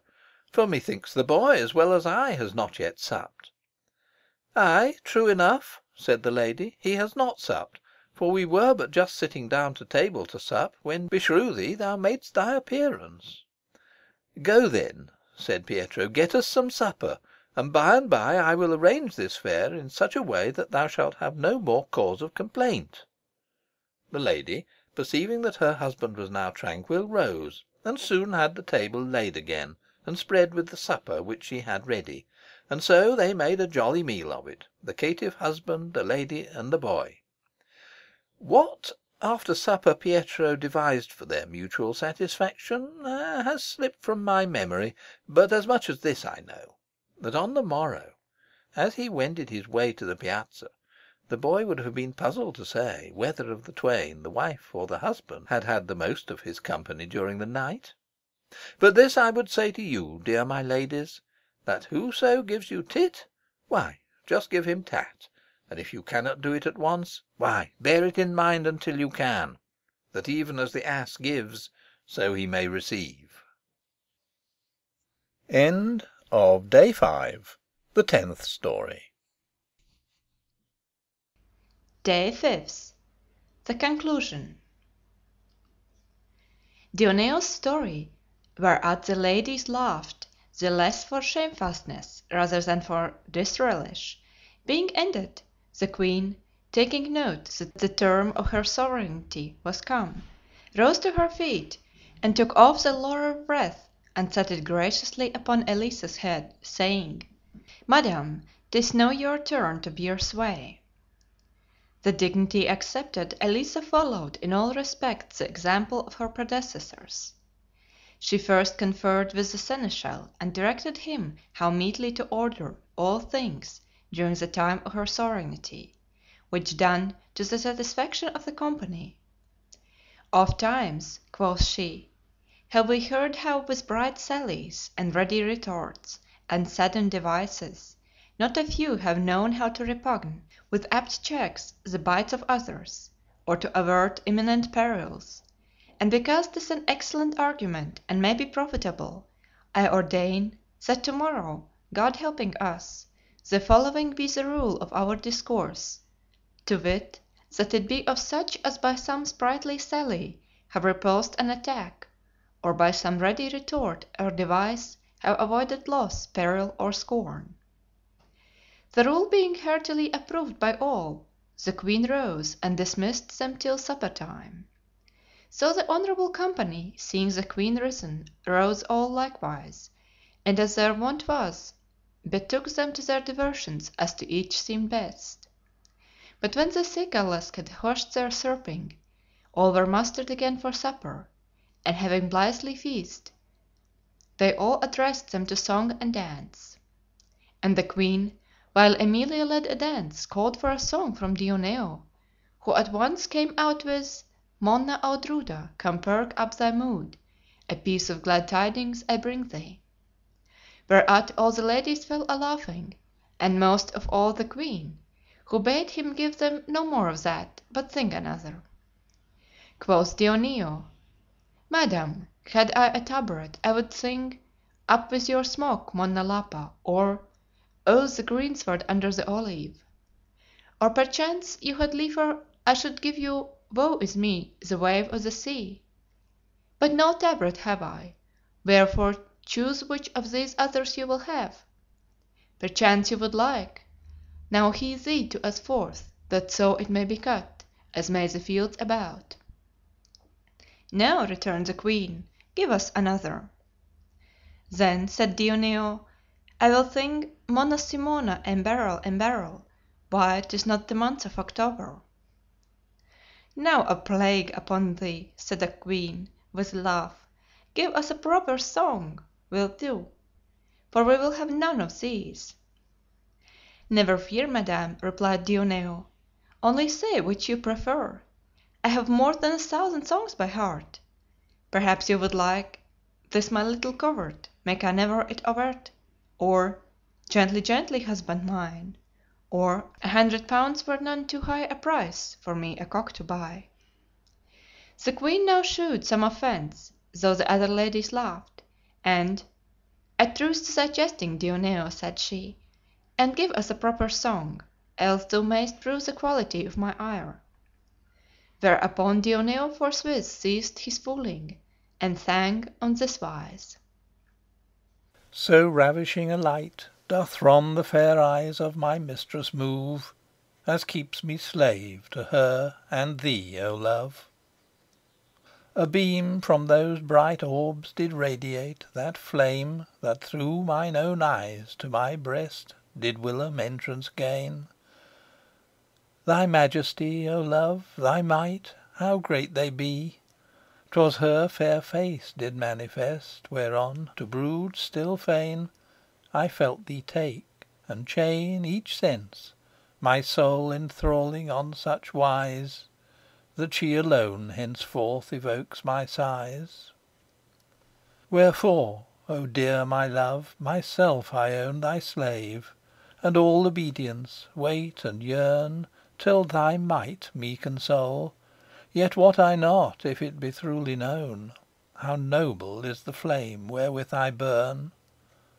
My loyalty how whole to her that doth control, even in such sort my mind that shall I none, nor would I peace receive save hers alone. And so I pray thee, sweet my lord, that thou give her to feel thy fire, and show her plain how grievous my disease. This service deign to render, for that now thou seest me waste for love, and in the pain dissolve me by degrees, and then the apt moment seize my cause to plead with her, as is but due from thee to me, who fain with thee would sue. When Dioneo's silence shewed that his song was ended, the Queen accorded it no stinted meed of praise, after which she caused not a few other songs to be sung. Thus passed some part of the night, and then the Queen, taking note that its freshness had vanquished the heat of the day, bade all go to rest them, if they would, till the morning. End of Conclusion of Day 5.